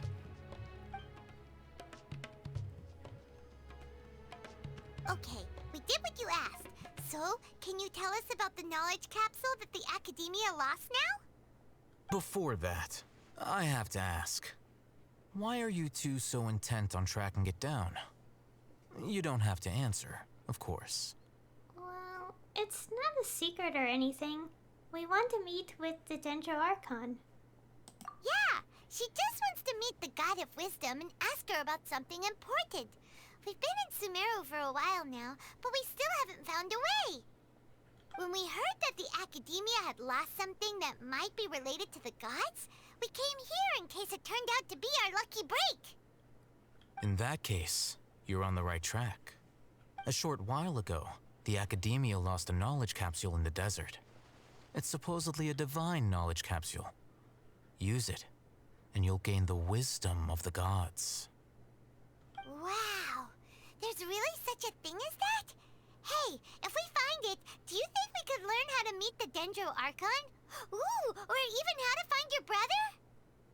I highly doubt it has any mystical properties, but it does indeed exist. And it's right here, in Port Ormos. So, where exactly? That's what we need to find out next. Your goal is to find it too? I won't deny that. I am investigating because I'm curious as to what the divine knowledge capsule truly is. As you know, the Eremites in Port Ormos also have their eyes on it. It is an extremely precious item. The knowledge contained within may bring great power or wealth to whoever has it in their possession. Several brigades have been vying for ownership of it as of late, but there is still no victor. My personal finances and connections cannot compete with those of the Eremites. After attempting various methods, I finally managed to reach a tentative agreement with several brigades. I agreed to forego ownership of the divine knowledge capsule in exchange for the opportunity to study it. After all, there's no harm in understanding what it is. However, there are those who are less amenable to negotiation, such as those from Ain al-Ahmar. They adamantly believe that the divine knowledge capsule contains the Scarlet King's power, and that he will return to this world when they obtain it. They refuse to let anyone from the Academia tarnish their deity's soul. So you kept hounding them because they refused to cooperate with you? Yes. Ain al-Ahmar isn't exactly wealthy, but its members are determined to get that capsule by any means necessary. To that end, they've resorted to many methods more foul than fair in order to amass sufficient funds. So, I've been sabotaging their business to force them into negotiating with me. The divine knowledge capsule should be up for a secret auction within the next few days. Each brigade will place their own bid, and the prize will be covertly given to the winner. To ensure the capsule's security and to evade the Matra's notice, the winning brigade will not publicly disclose their victory.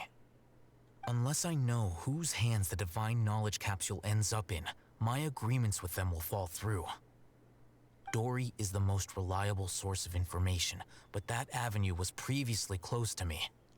With you on board now, the situation is different. In other words, you wanted us to befriend Dory so you could find out where the divine knowledge capsule is. Yes, you can say that. But this arrangement harms none of us. The day after tomorrow, go back to Dory and try to purchase information on the divine knowledge capsule's whereabouts. If she has no information, wait 2 days and approach her again. If I get the opportunity to study the divine knowledge capsule, I will relay my findings to you. Will that suffice as compensation? That's exactly what I want. Thank you. Okay, then we'll meet up in 2 days. Alhaitham, before you go, we actually bought a knowledge capsule for ourselves, but we're not sure how to use it. You two want to try using a knowledge capsule? Sure, I can teach you. Doing so right under the Academia's nose is a bit problematic, though. What do you say we head to the outskirts of town? Ever so close. I kind of wonder. Nah, I think I had to finish the quest first, but I do kind of want to see what the icon on the quest is. Oh, there it is. Oh, it looks like this. I was curious because I was like wondering. Okay. Gosh, this is a really long arcon quest. I think it's even longer than Actually, I can't remember if the Mondstadt, like, one singular act in the Mondstadt chapter was lengthy. This is even longer. Well, not even longer, like, already like an hour longer than, the, Act 3 for, Inazuma.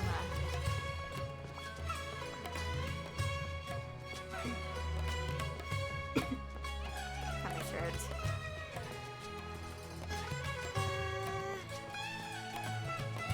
I want to keep complimenting music. I feel like lately I've been really invested in music more than ever. And that's really surprising to me. A little bit. Alright, this place works. Show me the capsule you purchased. Here. Sword Fighting Techniques 8. Huh. A combat class knowledge capsule. This class is something of a rare find these days, since most have been taken by the Eremites to augment their battle capabilities. Really? Ah, yeah, what a great buy! If you want to determine the efficacy of this capsule, I can evaluate your combat ability. However, effects will likely be minimal if you already possess a high amount of strength. We can conduct a controlled experiment where you fight 2 battles, one before using this knowledge capsule and one after. While you fight, we can use an Akasha terminal to monitor your various physical parameters. There may be variances in your physical strength between the 2 tests, as well as a disparity in your opponent's abilities. But don't worry, I'll run statistical analyses afterward to mitigate any confounding effects. Wow! Hey, them! You must have been one of those guys at the Academia who got top grades on everything. Paimon's curious about something, though. You definitely weren't one of those students who needed canned knowledge to graduate from the Academia, right? So, why are you risking getting caught by the Matra for this capsule? I'm also curious about this. When you are unable to understand a researcher's actions, most cases can be attributed to curiosity. This is but one theory. Sounds like you're trying to avoid the question. All right, let's begin the test. Just fight as you normally do. Oh yeah, my strength is weaker because I'm Dendro right now. Okay, we'll do that.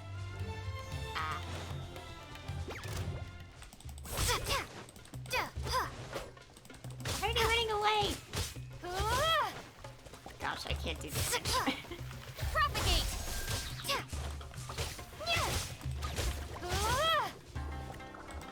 I'm gonna fight this without switching party members.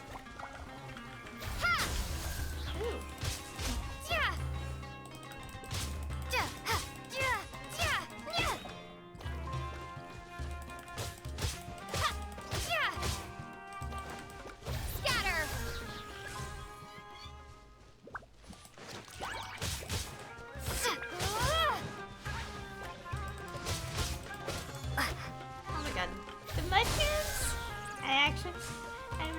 They look.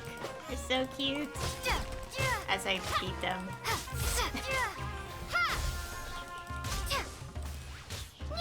Try not to use the ult elemental burst because I don't want to. Scatter!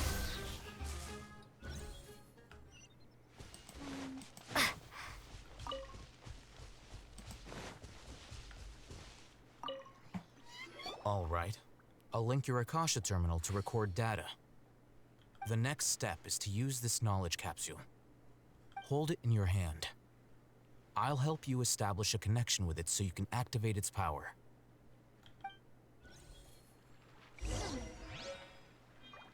Open the thing and use the capsule. Okay. Here. Activated. Use.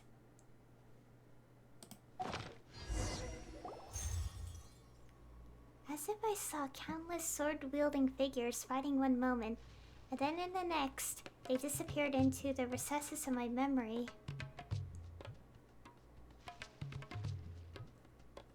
Hey, how are you feeling? I felt something for a moment, Whatever was inside the knowledge capsule became a part of my memory. You mean that it worked? All right. Time for round 2. Fight with the same composure as before. Okay.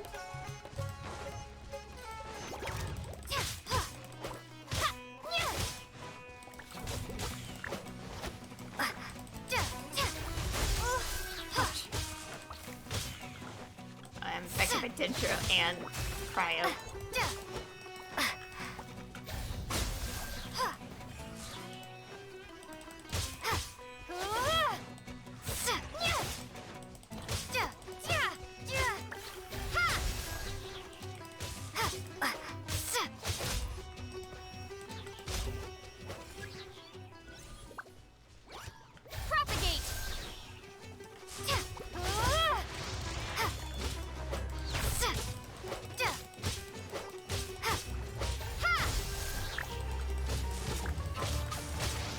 I'm really taking my time with this.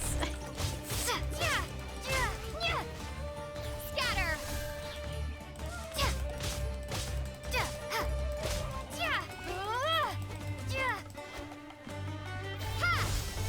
Stop lying.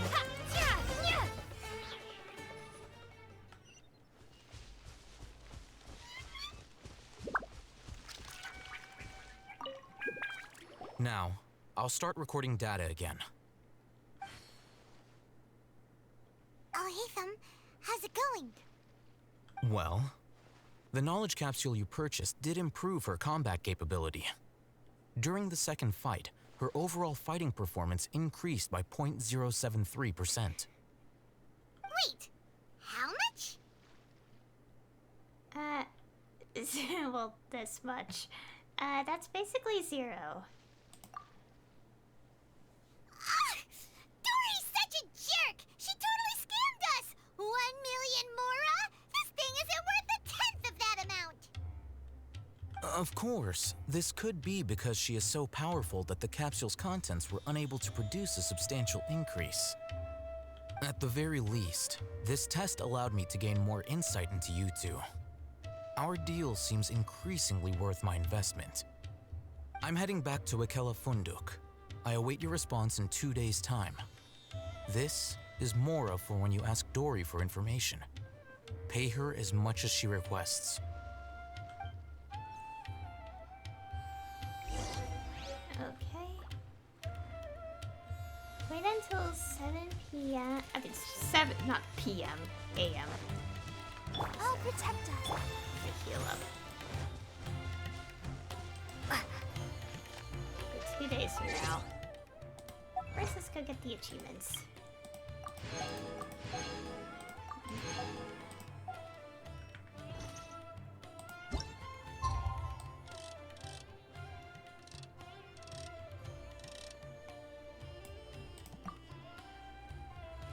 Okay, waiting. Yeah, they really went all in on the length of this Archon quest. I know. Well, I did like take a bits of break, like randomly throughout all this, but even not counting that, that's probably like 30 minutes of a break. So it's still pretty long. Let's see Dory today and ask her about where the divine knowledge capsule is. Just in case we got anything. Okay, we just got the bag of Mora. Okay. I was a little afraid. This is still Act 1. Yeah, it's still Act 1. Watch Act 2. Wait. We get Primos. So I think this could be the last quest of Act 1, I mean.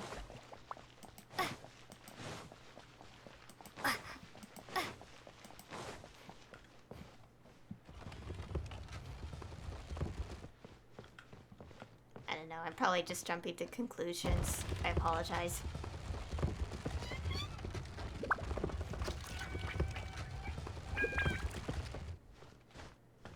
Wait, where's Dory? Oh, over here. Yeah. Oh my gosh, I almost messed it up.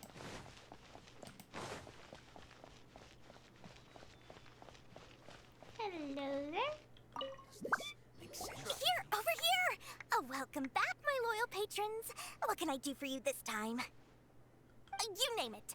Canned knowledge, supplies, or anything else you need. I'll find a way to get it. Where there's a waterfall of Mora, there's a way. Can you really get us anything we want? Anything at all? Aha! So it appears that canned knowledge alone is no longer sufficient for your opulent appetite. Then please, oblige me. Tell me what you have in mind. Well, I'd like to buy info on the whereabouts of the Divine Knowledge Capsule. Oh! I knew customers with pockets as deep as yours would undoubtedly crave something more profound than ordinary canned knowledge. But you know, that kind of information isn't going to be cheap. After all, I had to work really hard to weasel my way into the auction site. Not to mention that if anyone found out that I was the leaker, I would be in big, big trouble. But how can we be sure your information is accurate? Paimon's curious how you just happen to have this kind of info the moment we need it. Because to me, anything of value is what I consider to be my supply. Therefore, I must always be aware of what's hot on the market in order to secure more sales. As for the information's authenticity, well, you've no need to worry about that. I used a camera to take a picture of the transaction. That way, no one can dispute it. Well, name your price. I'll buy the information. It's always a pleasure doing business with such sterling patrons. Now that you've paid in full, here's the scoop. The Divine Knowledge Capsule was purchased yesterday by a certain Misery, the leader of Ain el Ahmar. Ain el Ahmar? You mean the Eremites who worship the Scarlet King? Ah, so you're already familiar with them. The group has done everything in their power to obtain the Divine Knowledge Capsule. After all, they believe it contains the power of the Scarlet King. That Divine Knowledge Capsule is unlike any other canned knowledge I've seen before. It was glowing bright red. The capsule is clearly visible in the picture I took. You can look for yourself. Thanks for the info, Dory. Please, it's my pleasure. It's all thanks to discerning customers such as yourselves that my efforts yesterday were not in vain. Please, don't hesitate to contact me if you ever need anything else in the future. Mora for Dory opens doors. Well, we figured out where the Divine Knowledge Capsule is. It turns out it ended up in the hands of Ain el Ahmar. Let's head back and talk to Al-Haytham. Okay, can we... Oh no, we can't look at the picture. Probably just looks like the same thing, but, you know, different color, as was mentioned.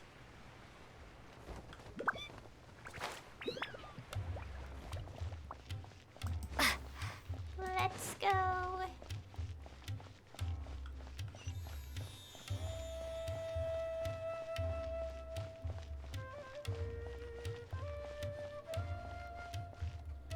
Al-Haytham, we got the info you wanted. Really? All right. Let's hear it. It's in the hands of Ain el Ahmar, the very group that we're about to face. Dory even gave us evidence to verify the intel. Have a look. Huh, look at that. Clear as day. It must have taken some guts just to infiltrate the scene of the Eremites' transaction. But then to get close enough to take a picture like this. Bold move, Dory. Very bold move. All right. The person in this picture is indeed Misery, the leader of Ain el Ahmar. And the glowing red capsule he's holding appears to be the Divine Knowledge Capsule. In which case, if we play our cards right, when we confront them next week, we should be able to force them to show their hand. At first, Paimon didn't get why you were provoking these Ain el Ahmar guys. But now, it sort of makes sense. Everything's playing right into your hands. After we defeat them, we can finally have a serious talk with their boss and get them to lend us the Divine Knowledge Capsule. Thank you for your time and efforts. Take a few days off while I make some preparations. Let's meet up again on the afternoon of the arranged date, 3 o'clock sharp. We'll be there. Oh, my throat. See you then.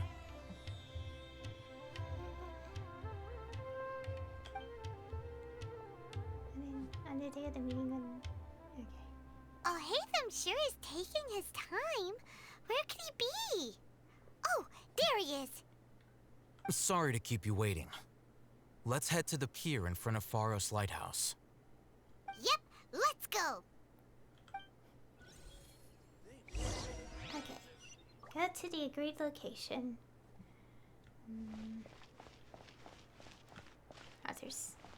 In terms of the story, there's so many things I'm curious about. Because obviously, the story this time is gonna last quite a bit longer. Update-wise as well. And, it makes me a little worried about what will eventually happen, as I probably mentioned.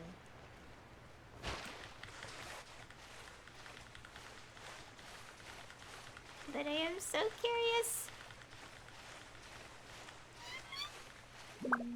Also, I keep looking at Alhaitham and I'm like, please, sir, be a playable character. Even though that's not confirmed, I'm just wishing it happens one day. Please.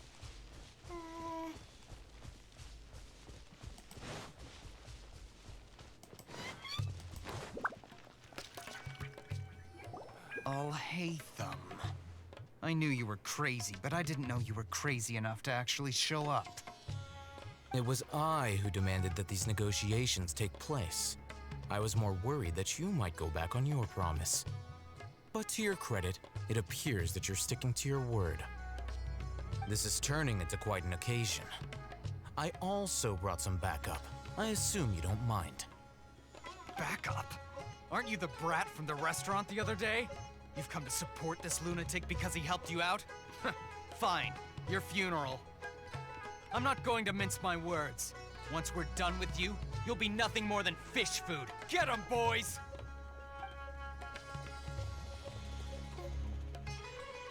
Uh-oh, here they come.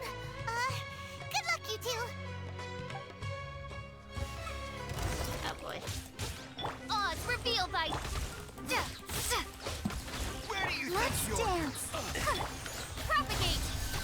Oh, the jungle.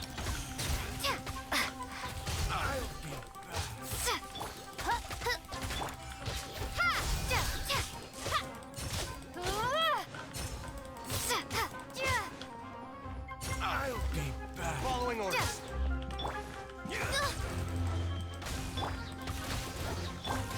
Scatter!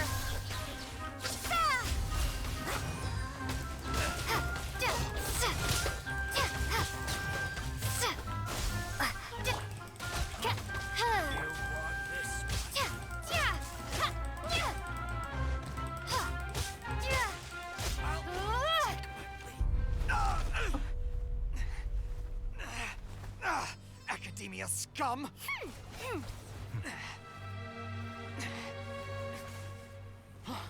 Boss! Finally! Did you use it? Great! Now we can...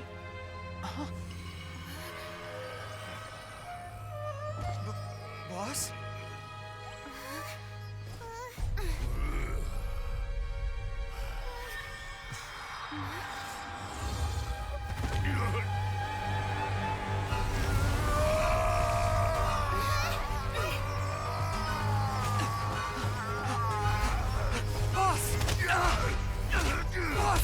What's wrong? What happened to him? We have to cut his Akasha connection, now.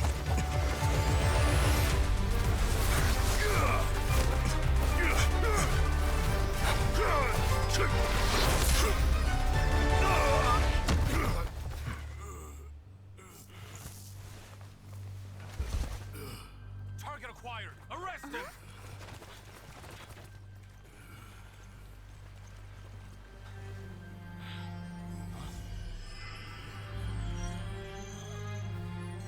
Do not impede our work. Is that understood, Alhaitham? Of course. I was only trying to help. Take him away!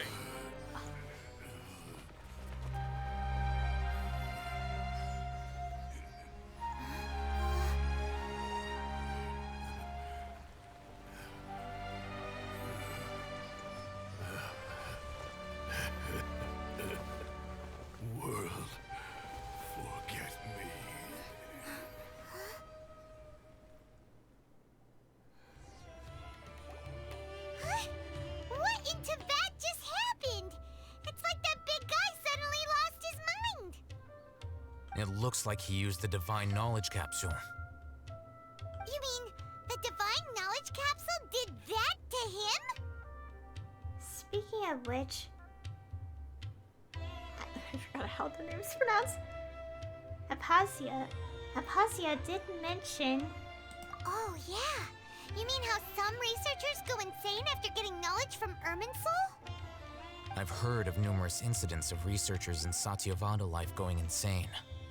The state that man is now in suggests that this is a similar situation. This Divine Knowledge Capsule does appear to be linked to the gods, but beyond that, it doesn't seem anything like the rumors suggest. Possessing it doesn't grant you divine wisdom or power. Did you hear what he said? World, forget me. What could that possibly mean? That's exactly what I heard before at Irminsul. If the mantra took him away, then that means the Academia got the Divine Knowledge Capsule back too. What a shame. We were so close. Still, Paimon didn't expect the Divine Knowledge Capsule would be so dangerous. Imagine if we tried to open it. Oh, who knows what would have happened to us? As things stand, there is no reason for me to remain in Port Ormos. I believe our collaboration has also reached its end. Oh, we were so busy trying to find the Divine Knowledge Capsule that Paimon forgot to ask you something. Since you're a member of the Academia, do you have any idea how we can go about meeting Lesser Lord Kusanali? Truthfully, I don't.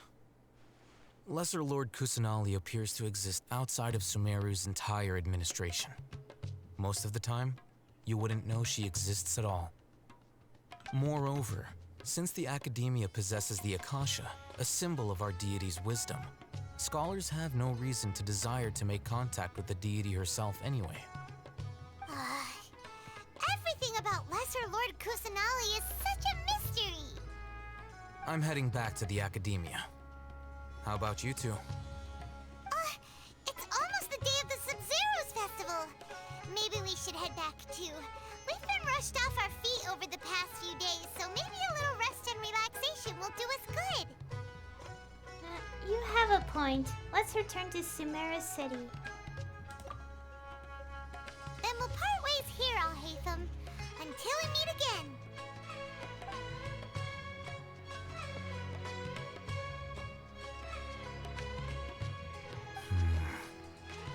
Now, do I deal with this thing first? Or should I produce the report that the higher-ups require?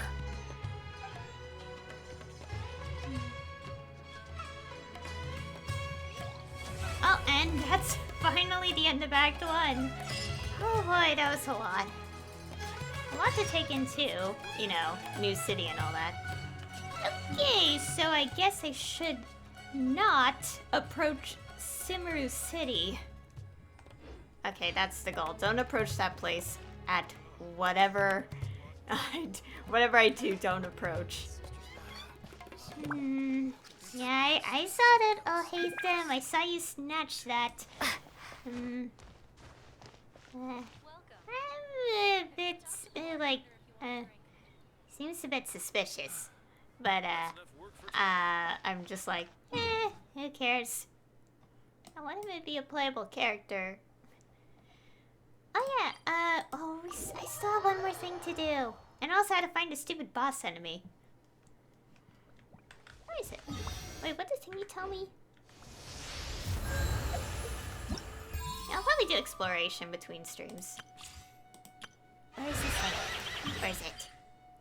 Oh, it's in that area. Okay, whatever I do, do not go to Sumeru City. Oh, I'm scared. I don't have commissions here yet, do I? Like, they're not activated, right? Okay, they're not. Okay, thank goodness. Because if I get a commission Sumeru, that'd be bad. I want to finish this real quick.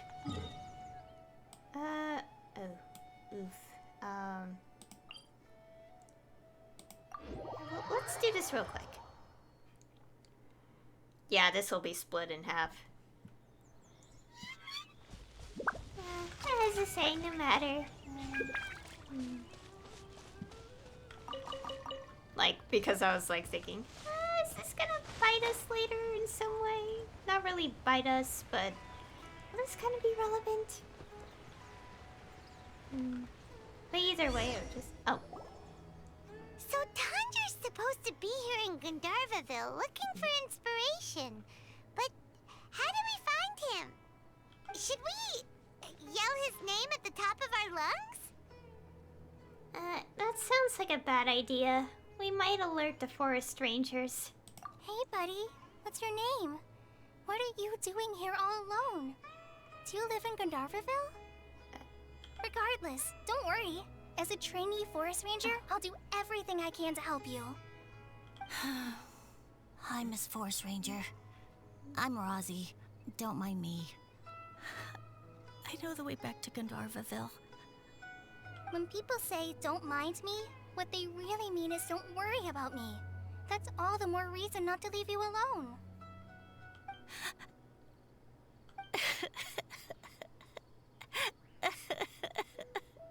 Hey, don't cry. What's wrong? Take your time. You can tell me all about it. Huh. That voice sounds familiar. Paimon's heard it somewhere before. It's Kale. Oh, it's Kale! And a child who seems to be upset. Oh, let's go say hi. Where are we? How did we... Never mind. Hi, Kale. How have you been? Paimon and Traveler. I've been doing pretty well. Thanks for asking. I'm helping Master Tighnari patrol the forest. What brings you here? We're here on an errand. We heard your voice, so we thought we'd come ask you for help. You seem kinda busy, though. I'll be fine. You go help them first, Miss Forest Ranger. I'm okay, really. The sand got into my eyes, that's all. What a well-mannered child. We can't just leave him here. Sand? There is not a lot of sand in a forest. You keep saying you're okay because you don't want us to know what you're upset about, right? Maybe. That's exactly why you have to get it off your chest. Here's a trick. If you're keeping a secret that bothers you, you can try telling it all to a tree hollow. A tree hollow? Yeah, a tree hollow. Do you know Tanja's stories? The Aranara living in the forest will patiently listen to every word children say. Maybe there really are Aranara living in the tree hollows that will listen to you. You like the Aranara stories too? Of course. I love them. Oh, people who like Aranara are the best. Okay, I'll try telling my secrets to a tree hollow. Thanks, Miss Forest Ranger. You know everything. Aw, you're just exaggerating. Anyway, I'm trying to be like my friend, who always does her best to cheer people up when they seem sad. So, how are you doing? Feeling any better now? The forest is very dangerous, so how about we stick together? Sure.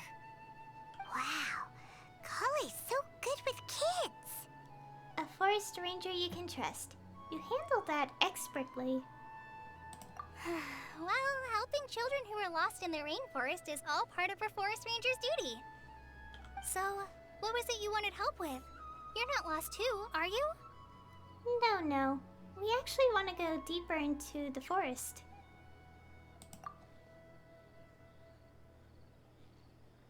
Okay, so you're looking for a children's author from Port Olmos called Tanja. And he's here in Gandharvaville, looking for inspiration. Wait, when you say Tanja, do you mean the Tanja? That's right, Uncle Tanja. So he's in the area, looking for inspiration for a new story as we speak? This is amazing. Could you wait for me for a second? I'll run Rozzy back to Gandharvaville and then I'll be right back. I've always been curious what the man behind those incredible stories is like in person.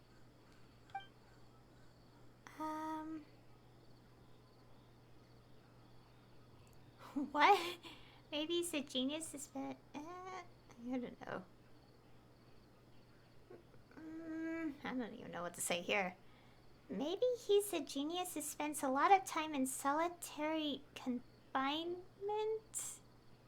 I don't know. Tanja's just a normal guy. Okay. Even so, he must be more creative than most people.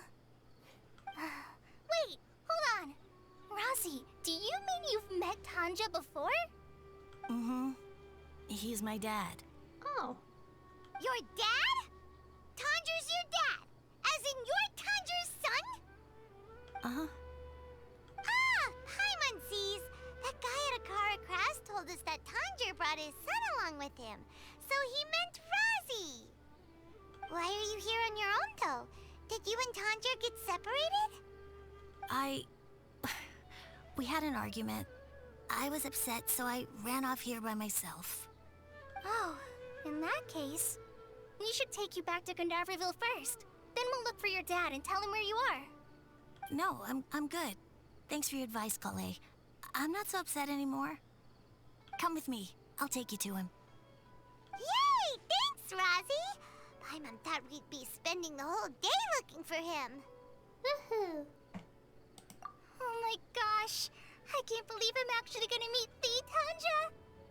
Oh.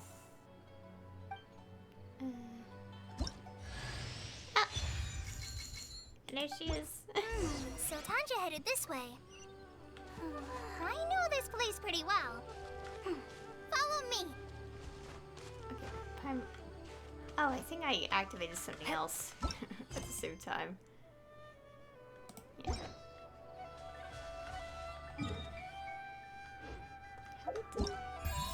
No, we have to finish the quest to get the event available. Oh, we got Calais. Let's go finish this quest if we can. And then I pull for Tighnari, and then I can end it. Oh dear. That's unfortunate. By royal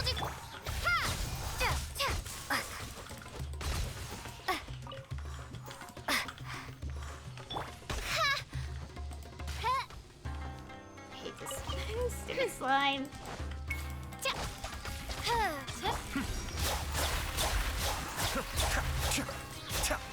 Oh gosh.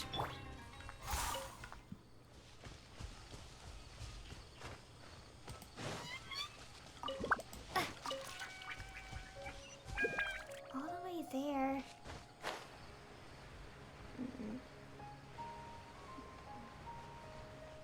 How do I get there? I also have to figure out how to get to this one too. I'll do that on my end time. I'll explore everything that has, like, won't accidentally start Act 2, so... Well, not everything. I'm not gonna do all this in, like, the span of, like, 3 days or something.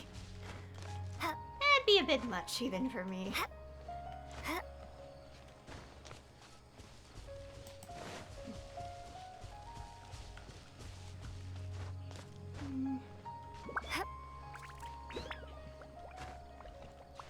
I'm just thinking of MapleStory a little bit.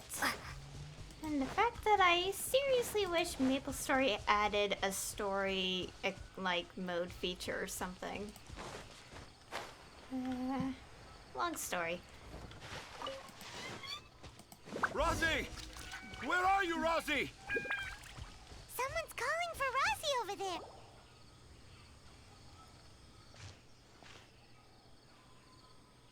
Oh, Rossi! Thank goodness I finally found you. What would I do without you, my son?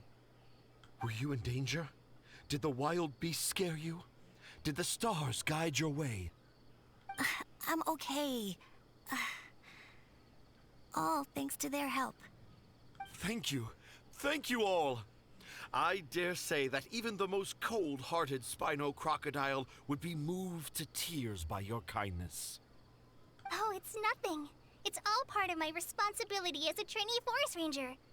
I'm the one who should thank you for creating so many wonderful stories for the children of Sumeru. I love them too. Really? I didn't know anyone read my stories apart from young children. That must mean you're still in touch with your inner child. Okay, then. I have the inspiration for my next story. It shall be about an Aranara granny who's a child at heart. Huh? It's an honor to become the source of your inspiration. Whoa. Kale looks like she's about to pass out. Hey Kale, are you okay? I'm okay. Sorry. I just got a little too excited. Are you two story lovers as well? Yes. The moment I saw you, the image of an aura giant and an aura finch traveling together popped into my mind. We've been tasked with seeking your help. Yep, I'm the Aura Giant and she's the Aura Finch. I better get to the point though, but I like this. Well, we've been tasked with seeking your help. Oh? Who asked for my help? My sincerest apologies, but I have fans all over Sumeru. Trying to remember every last one is like trying to identify each grain of sand in the desert. Seems like Tanja has a slightly exaggerated view of what it means to be a children's author. Also, Paimon's not a finch. That's nothing to get excited about. Let's put the jokes aside and get down to business.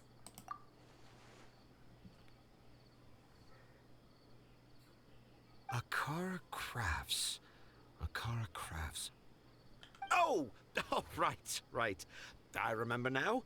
That small boat once sailed into the sea of my memory, but before long it floated away over the horizon, never to be seen again. Perhaps for the best. After all, a wild tempest was raging in Tanger Harbor. What? Paimon has no idea what he's saying. Me neither. What should we do? Do you think we should get Tighnari to take a look at him? Dad's saying he forgot about helping the people at Akara Crafts learn more about Aranara because right now he has something more important to do. Oh, that's what he meant! Well, there it is! All the proof you needed that this kid is definitely Tanger's son. Wait, no, this isn't the time for all that. Tanger, your help is pretty vital to the toy makers. You gotta do something! But the garden that blooms before my eyes is of greater importance, for therein lies the beautiful Patisara that all the children of Sumeru dream of. I, Tanger, have found evidence of Aranara activity right here in the Avidia Forest, conclusively proving that Aranara not only exists in stories, but in real life too.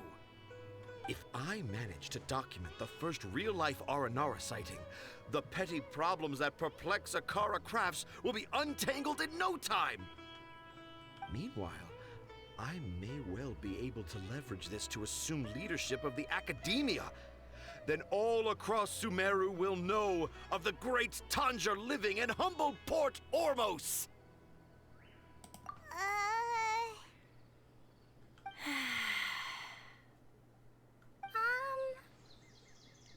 I haven't written any papers myself, but I think you need to have a bunch of them approved by the review board before entering the academia.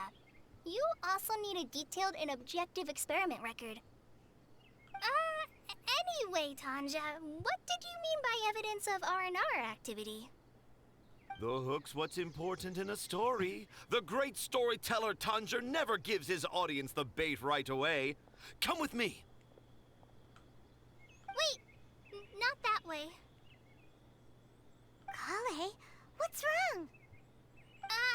Nothing, but that way leads us deeper into the Avidia Forest.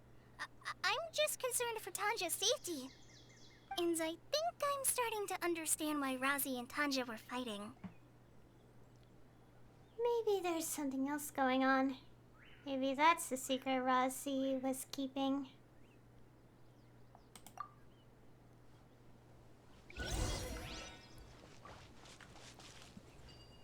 Okay, let's go.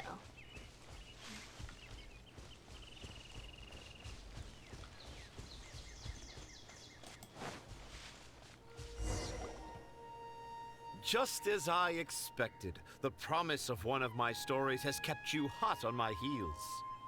But this is just an ordinary tree hollow. Paimon's not seeing any evidence of Aranara. You can deceive the eyes, but you can't deceive the heart. Look with your heart and you too will understand. Paimon's not sure what look with your heart means.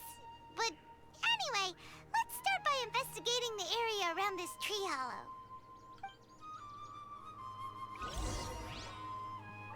Okay. Oh. Over here? Hey, look! There's a note here! Could this be the evidence that Tanja was talking about? The handwriting's so hard to read. It's too hard. I can't remember the names of all these mushrooms. Do Aranara need to learn about mushroom classification?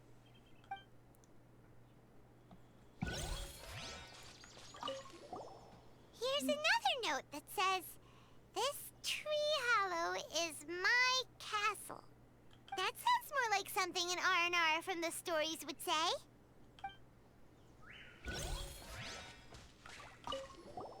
There's another one here!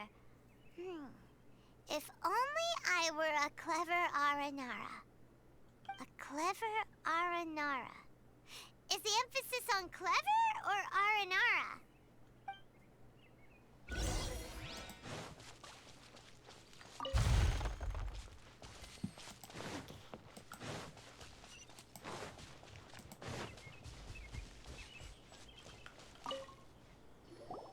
How does it feel to bear witness to a groundbreaking discovery? Exciting, isn't it? What's so groundbreaking about it? They look like messages left by children. The crude handwriting may look like a child's, but don't forget, we're in the middle of a rainforest.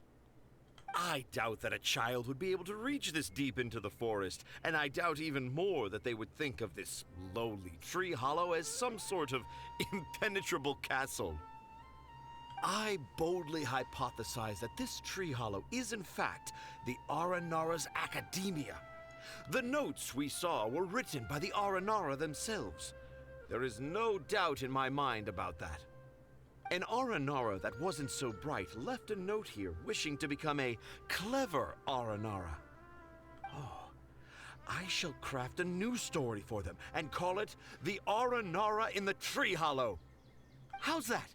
Don't the very words just conjure up images of Aranara in your mind's eye? Nope. Not at all.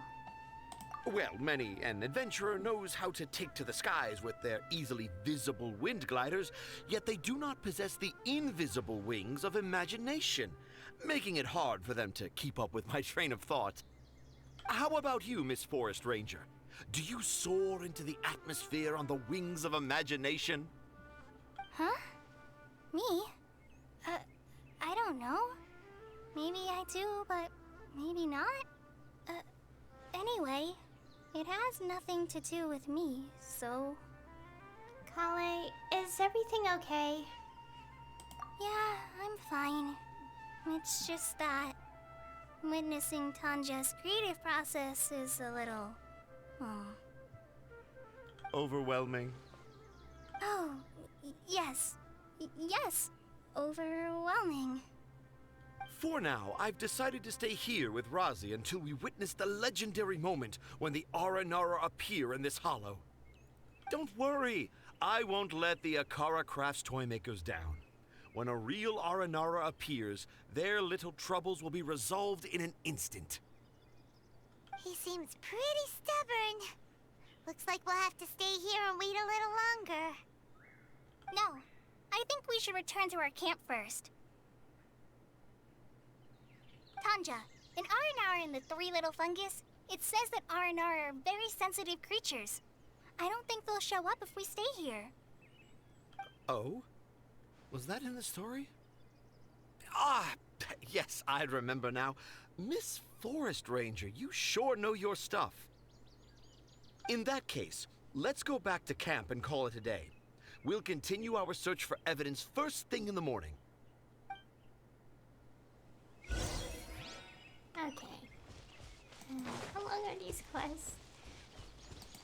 Gosh, I think my head is starting to get like kind of tired because I've been wearing this headset for 5 hours. Wait, what is?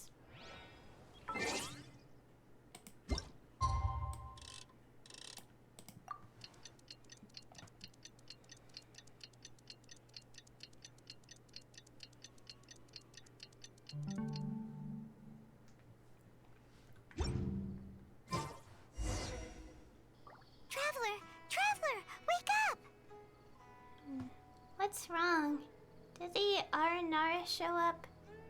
It's not the Aranara. It's Kale. She's gone. Oh, Paimon's been worried about Kale since last night. Even though she kept telling us she was okay after we saw the evidence of Aranara activity, she's been acting kind of strange. I noticed that too. Maybe Tanger was too much for her. Anyway, let's go find her. Hey, look! Aren't these Kale's footprints? But why are they headed towards the tree hollow?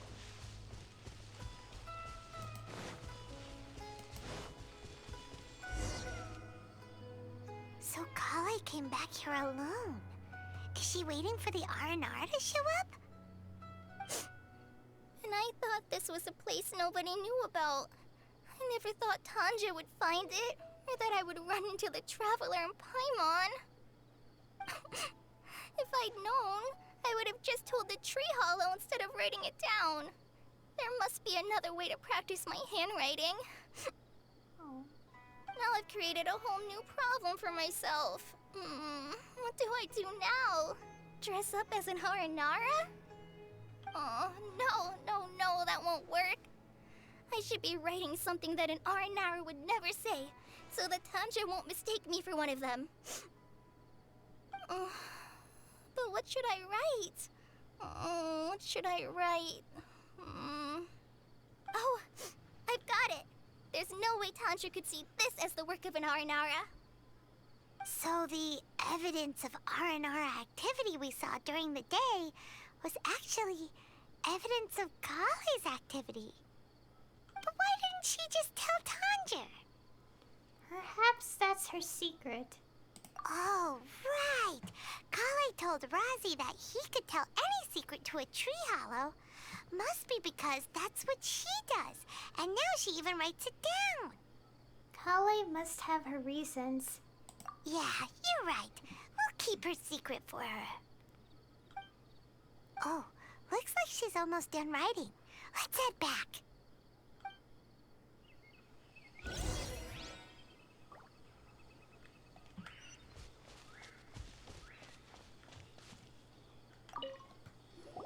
Aha! There's a new note just as I expected. Yes! It's the same handwriting, which means it must have been written by the same Aranara. Let's see what it says. Ooh, what could it be? What could it be? I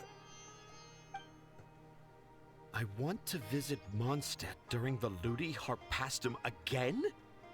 No, that's impossible. This must be some kind of mistake.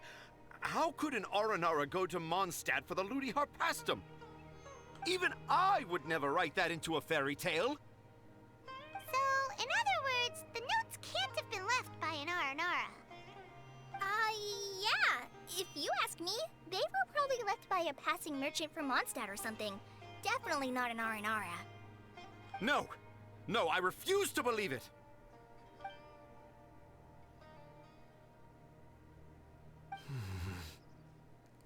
Please help Akara Crafts. I can't. What do you mean you can't? It's not like it'll take you a huge amount of effort. You've written so many stories beloved by the children. I'm sure you can help create carvings that are just as successful. I believe in you, Tanger. No! I can't do it. I thought that if I could find an R&R, I'd be able to help Akara Crafts. But it was someone from Mondstadt all along. But you've managed to write all those stories without ever having seen a real R&R, right? What makes this so different?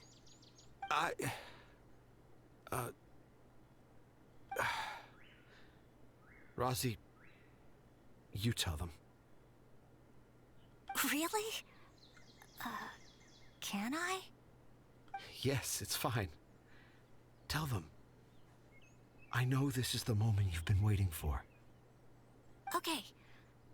Kale, Traveler, Paimon, do you remember when I said that there was a secret I didn't want to tell anyone? Yep, I do.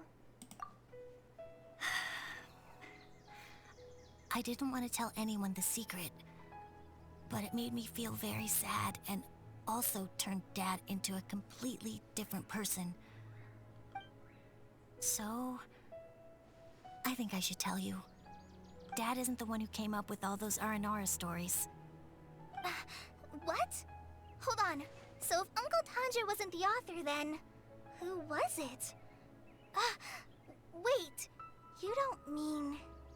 It was me. Dad's been telling stories in Port Ormos for as long as I can remember. I always got to listen to all his new stories.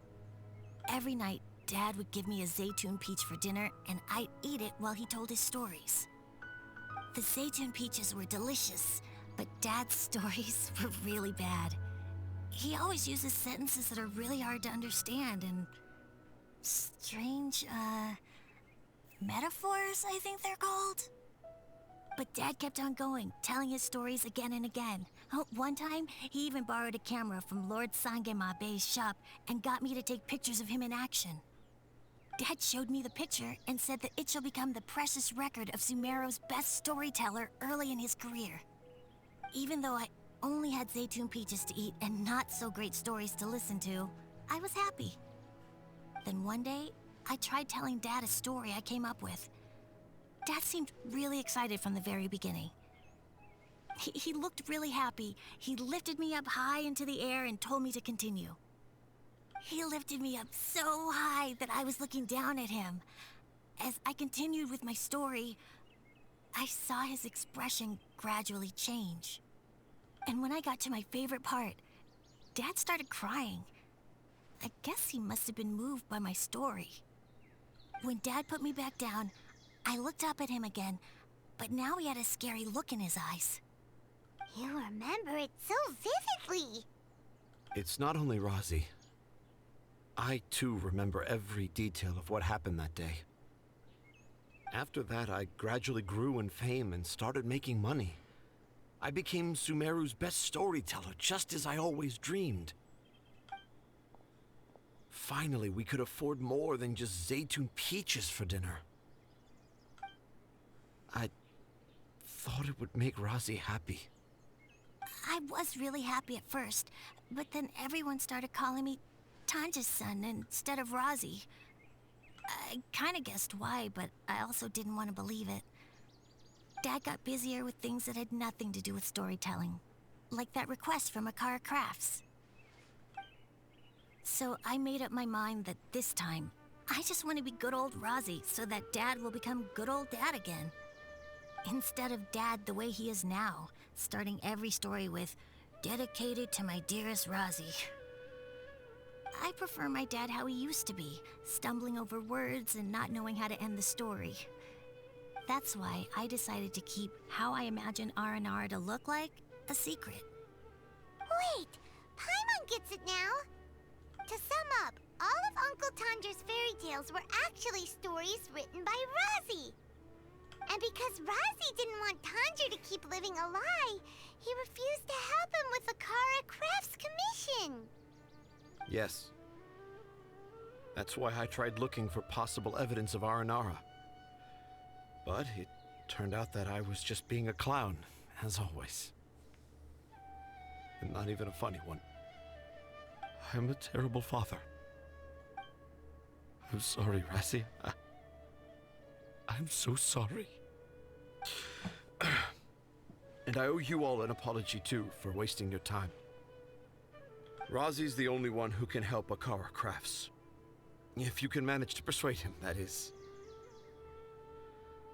Right now, I think I just want to find a tree hollow and be quiet for a while. Are we gonna let this happen? It's up to Razi. You want me to help Akara Crafts with their carving? Well, I did mention what the Aranara look like in my stories, but to make a carving, we might need more details. Kale, Traveler, and Paimon, I might need your help on this one. I've never really left Port Ormos before.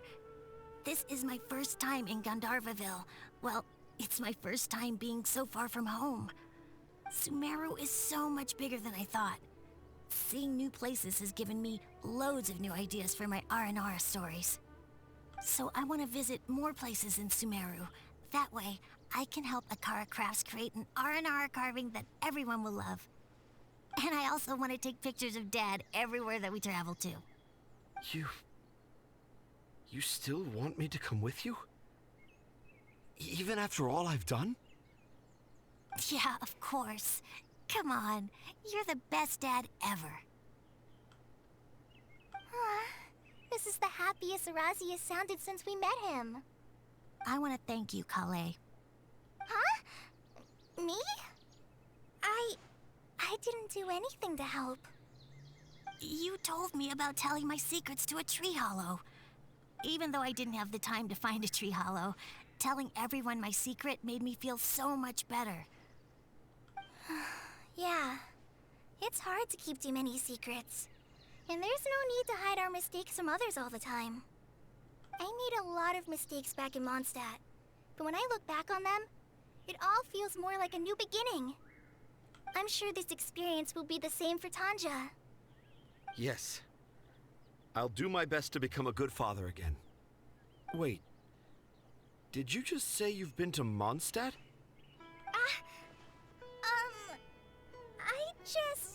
I just passed by once.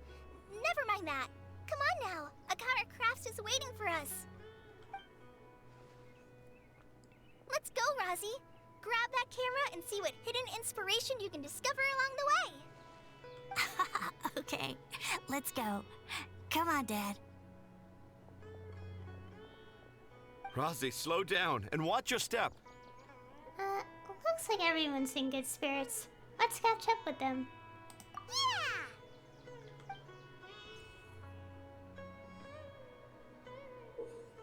Ah, here we go. Picture. Can only be used in Sumeru. Okay, that's it for now. Oh. Is it? Okay. And I'm exhausted from so much recording.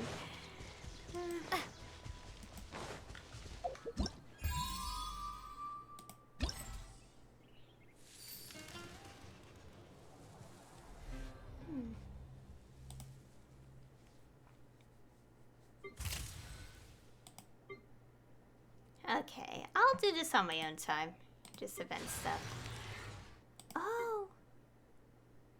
Ooh. Well, we're definitely gonna fight this, because I think that's, like, upgrade materials that I would need.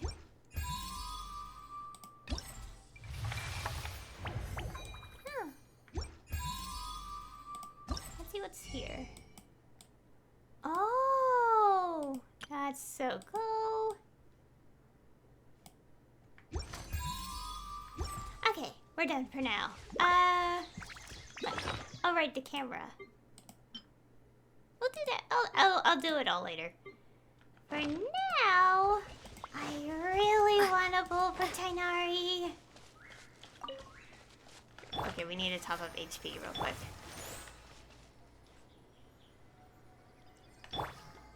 Okay, let's go switch the party up to this empty, mostly empty.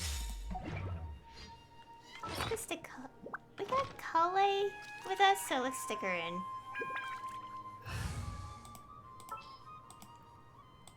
Here you go.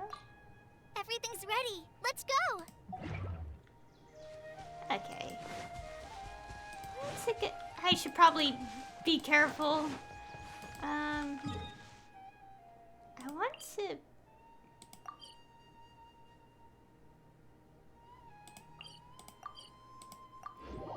Oh, please tell me I can...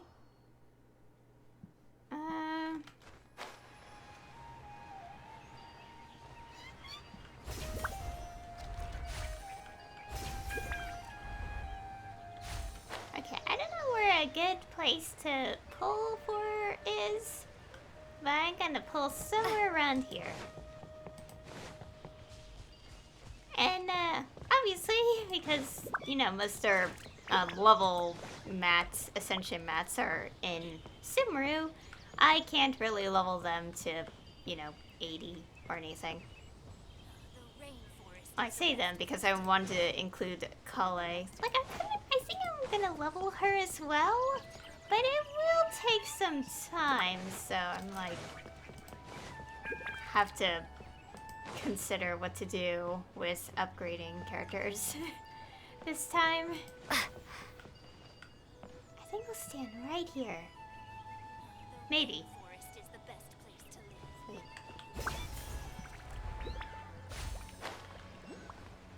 Ooh. Oh gosh, what's happening?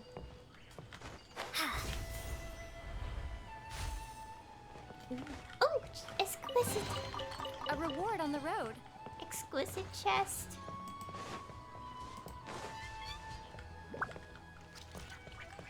Oh, we can sit there.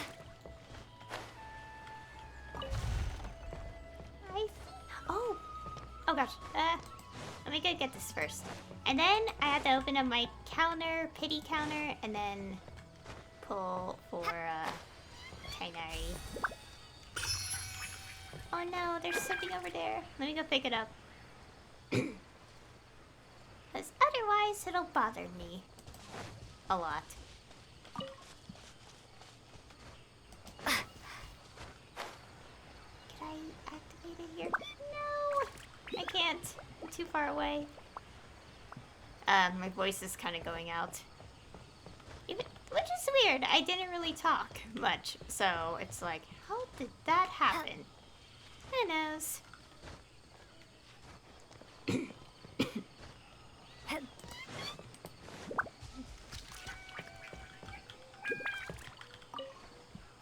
Ah, perfect. Okay, so we're gonna pull for Tighnari. And, I have 585 intertwined fates.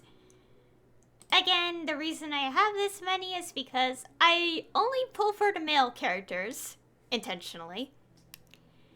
And most of this is from doing the dailies, events, exploration, and some Welkin and BP. That's the short version. I'm not going to explain it 5 billion times. Anyways, I'm on... What's my pity again? It's been a while. It's been a long time. Uh-oh. Oh, wait, didn't they say that they changed the history screen? Yeah, they did. Oh, gosh. This is my first time opening it. Oh, boy. Oh, boy. What just happened? What? Oh, they have 5 per page now. 1, 2, 3, 4, 5, 6, 7. Okay, yeah, we have 7 pity. As I put in my own counter that you guys can't see on screen because I'm lazy to put on screen. And I know that Tighnari's gonna be on standard, but considering my luck, I want to pull for him anyway because the 50/50s don't give me D-Luke constellations. So, you know, if I can't get D-Luke, then there's a chance I can't get Tighnari if he's on standard. So, we're gonna pull for him. And we have plenty of fates. So let's do it. So we're on 7 pity, and let's go. This is our first 10. Nothing. Lovely. Okay, I am adding the correct values to the correct thing. Yeah, we'll be getting Kale constellations as well. Oh, we got 2 4 stars. Yay, that was... Okay, we got 17. Okay. 10 more. Nothing. So we're on 27 now.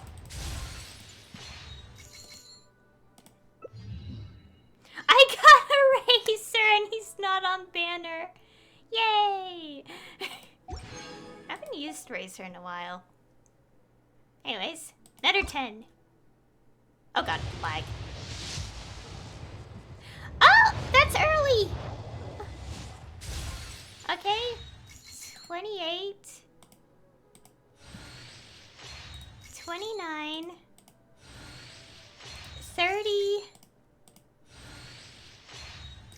31. 32. 33. 34. We won the 50-50! 35 for Tighnari! Yay! Oh my god, I forgot. I'm gonna write this down, but then I forgot I left fan art on my phone. And no, it's not all Haytham. It's not all Haytham fan art. It's something else. I won the 50-50! Oops, I can't spell Tighnari. Tighnari. At 35. Yay! And now we have to reset it. My counter. Again, you guys don't see this because I'm lazy to actually edit my scene on OBS. Yay! I got lucky! Oh, an official. Oh my gosh. Okay, 1...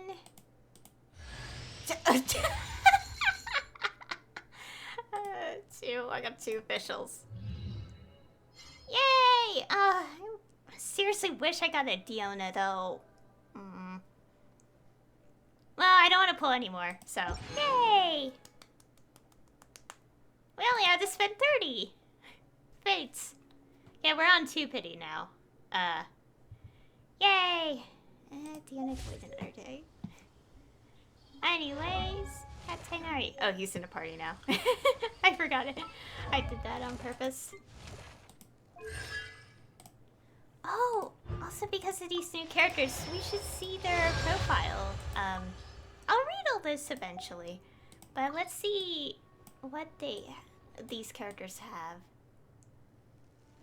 Ooh. Okay. Like for the about, so about Tighnari, Dori, Kusanali, Sinnoh. I really hope we get to find out how that name's pronounced, because I'm afraid that I'm mispronouncing his name. Kava? Nilo, Amber, Kaya, Lisa. Well, it kind of makes sense that she has slime hoodies. Kava's a name we haven't heard yet. Interesting. Oh, birthday line. Let's hear it.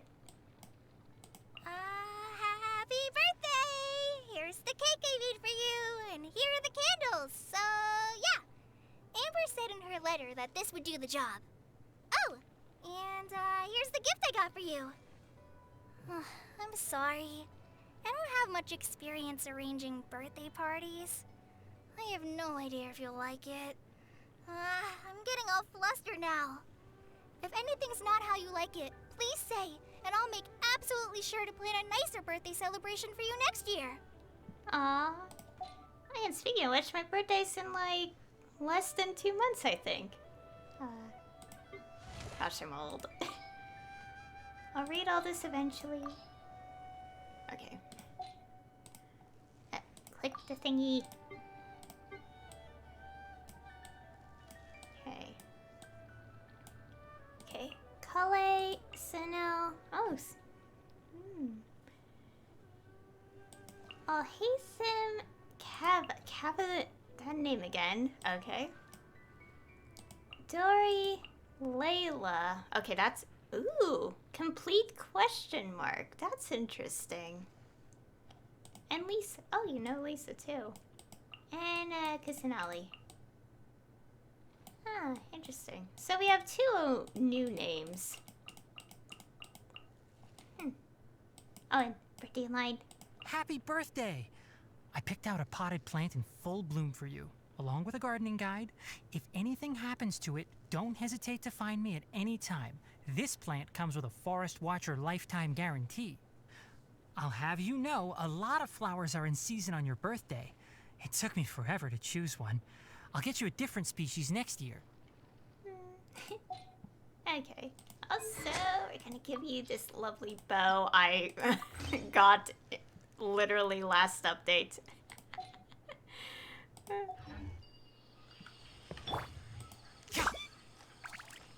It kind of fits.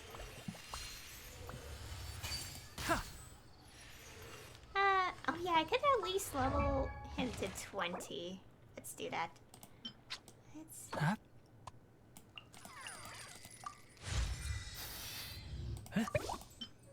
I obviously can't do the Ascensions past 20 though.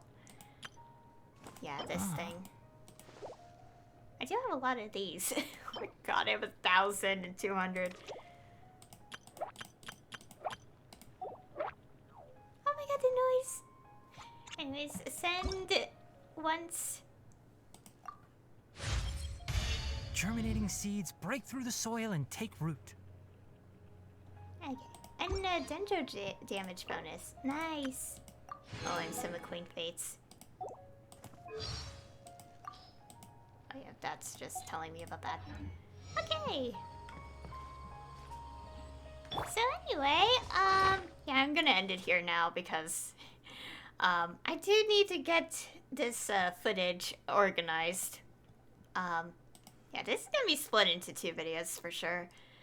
And also I want to change Traveler back to Electro. I want to do that right now, but I'm lazy, so I won't. So I'll just end things here. I got Tighnari! Got him pretty early, and that was a 50-50 win. It is a 50-50 because he's not actually on standard yet, so yay! I got lucky. I thought it would have jinxed myself by saying D-Luke, but I mean, it wouldn't be that bad, but, you know. Because with some more characters revealed, one of them being Sinnoh, that might imply, you know, future playable character, but we're not gonna say that flat out because who knows what people might be saying. Anyways, I'm really hungry. I'm really hungry. Oh, look at that. Oh, look over there! I think it's like a mushroom place. It looks like it. Oh, I can't wait. Yeah, I'm gonna be exploring other spots of the map. Well, as long as I don't go there. Also, okay, this is just talent book. When is the... Where's the... What is Tighnari's book requirement thing? Can I check? Because I want to focus on his, like, stuff. Oh, I can't check yet. No! Well, it's fine. I'll check eventually. Wait, no, they have it on the Twitter. I'll check the Twitter again, but I'm pretty sure it's not the one today. Yeah, I'll figure it out. New characters, so plenty of new things. But anyways, I really gotta wrap it up. I've been streaming for way too long today. So we started chapter 3. We did the entirety of that. We did the entirety of Act 1, and it was quite lengthy. I mean, even though there were several moments where I kept getting interrupted, it shouldn't be that much, like, it wasn't that much time wasted, so it was still pretty long, even with all the interruption I was getting. And it is so gorgeous. It is so pretty. Obviously, there's still a desert region, but that's clearly not available, I think. I don't know, the entire 3.0 teaser didn't show it. So it's probably going to be after this update. And the story is very intriguing. Yeah. I am curious about the Archon, but I'm more curious on one scene where all Alhaitham instead. Without all the fan art though. I forgot I left something on my phone. And no, it's not Alhaitham fan art. Or Tighnari fan art. The Tighnari fan art is super adorable. I love it all. I'm gonna look at more fan art after this. Anyways, yeah, so next time I'll be doing Act 2, and hopefully whatever I do, I shouldn't go to Sumeru City, because that's how I'm gonna activate the story, and I really don't want to start it by accident. And hopefully there is time for me to actually explore a bit on stream, because I like to explore parts of Sumeru on stream as well. But for now, I'm gonna do my own thing, like between streams, at least like unlock the rest of the map without entering the city, because again, I'm scared of progressing the story by accident.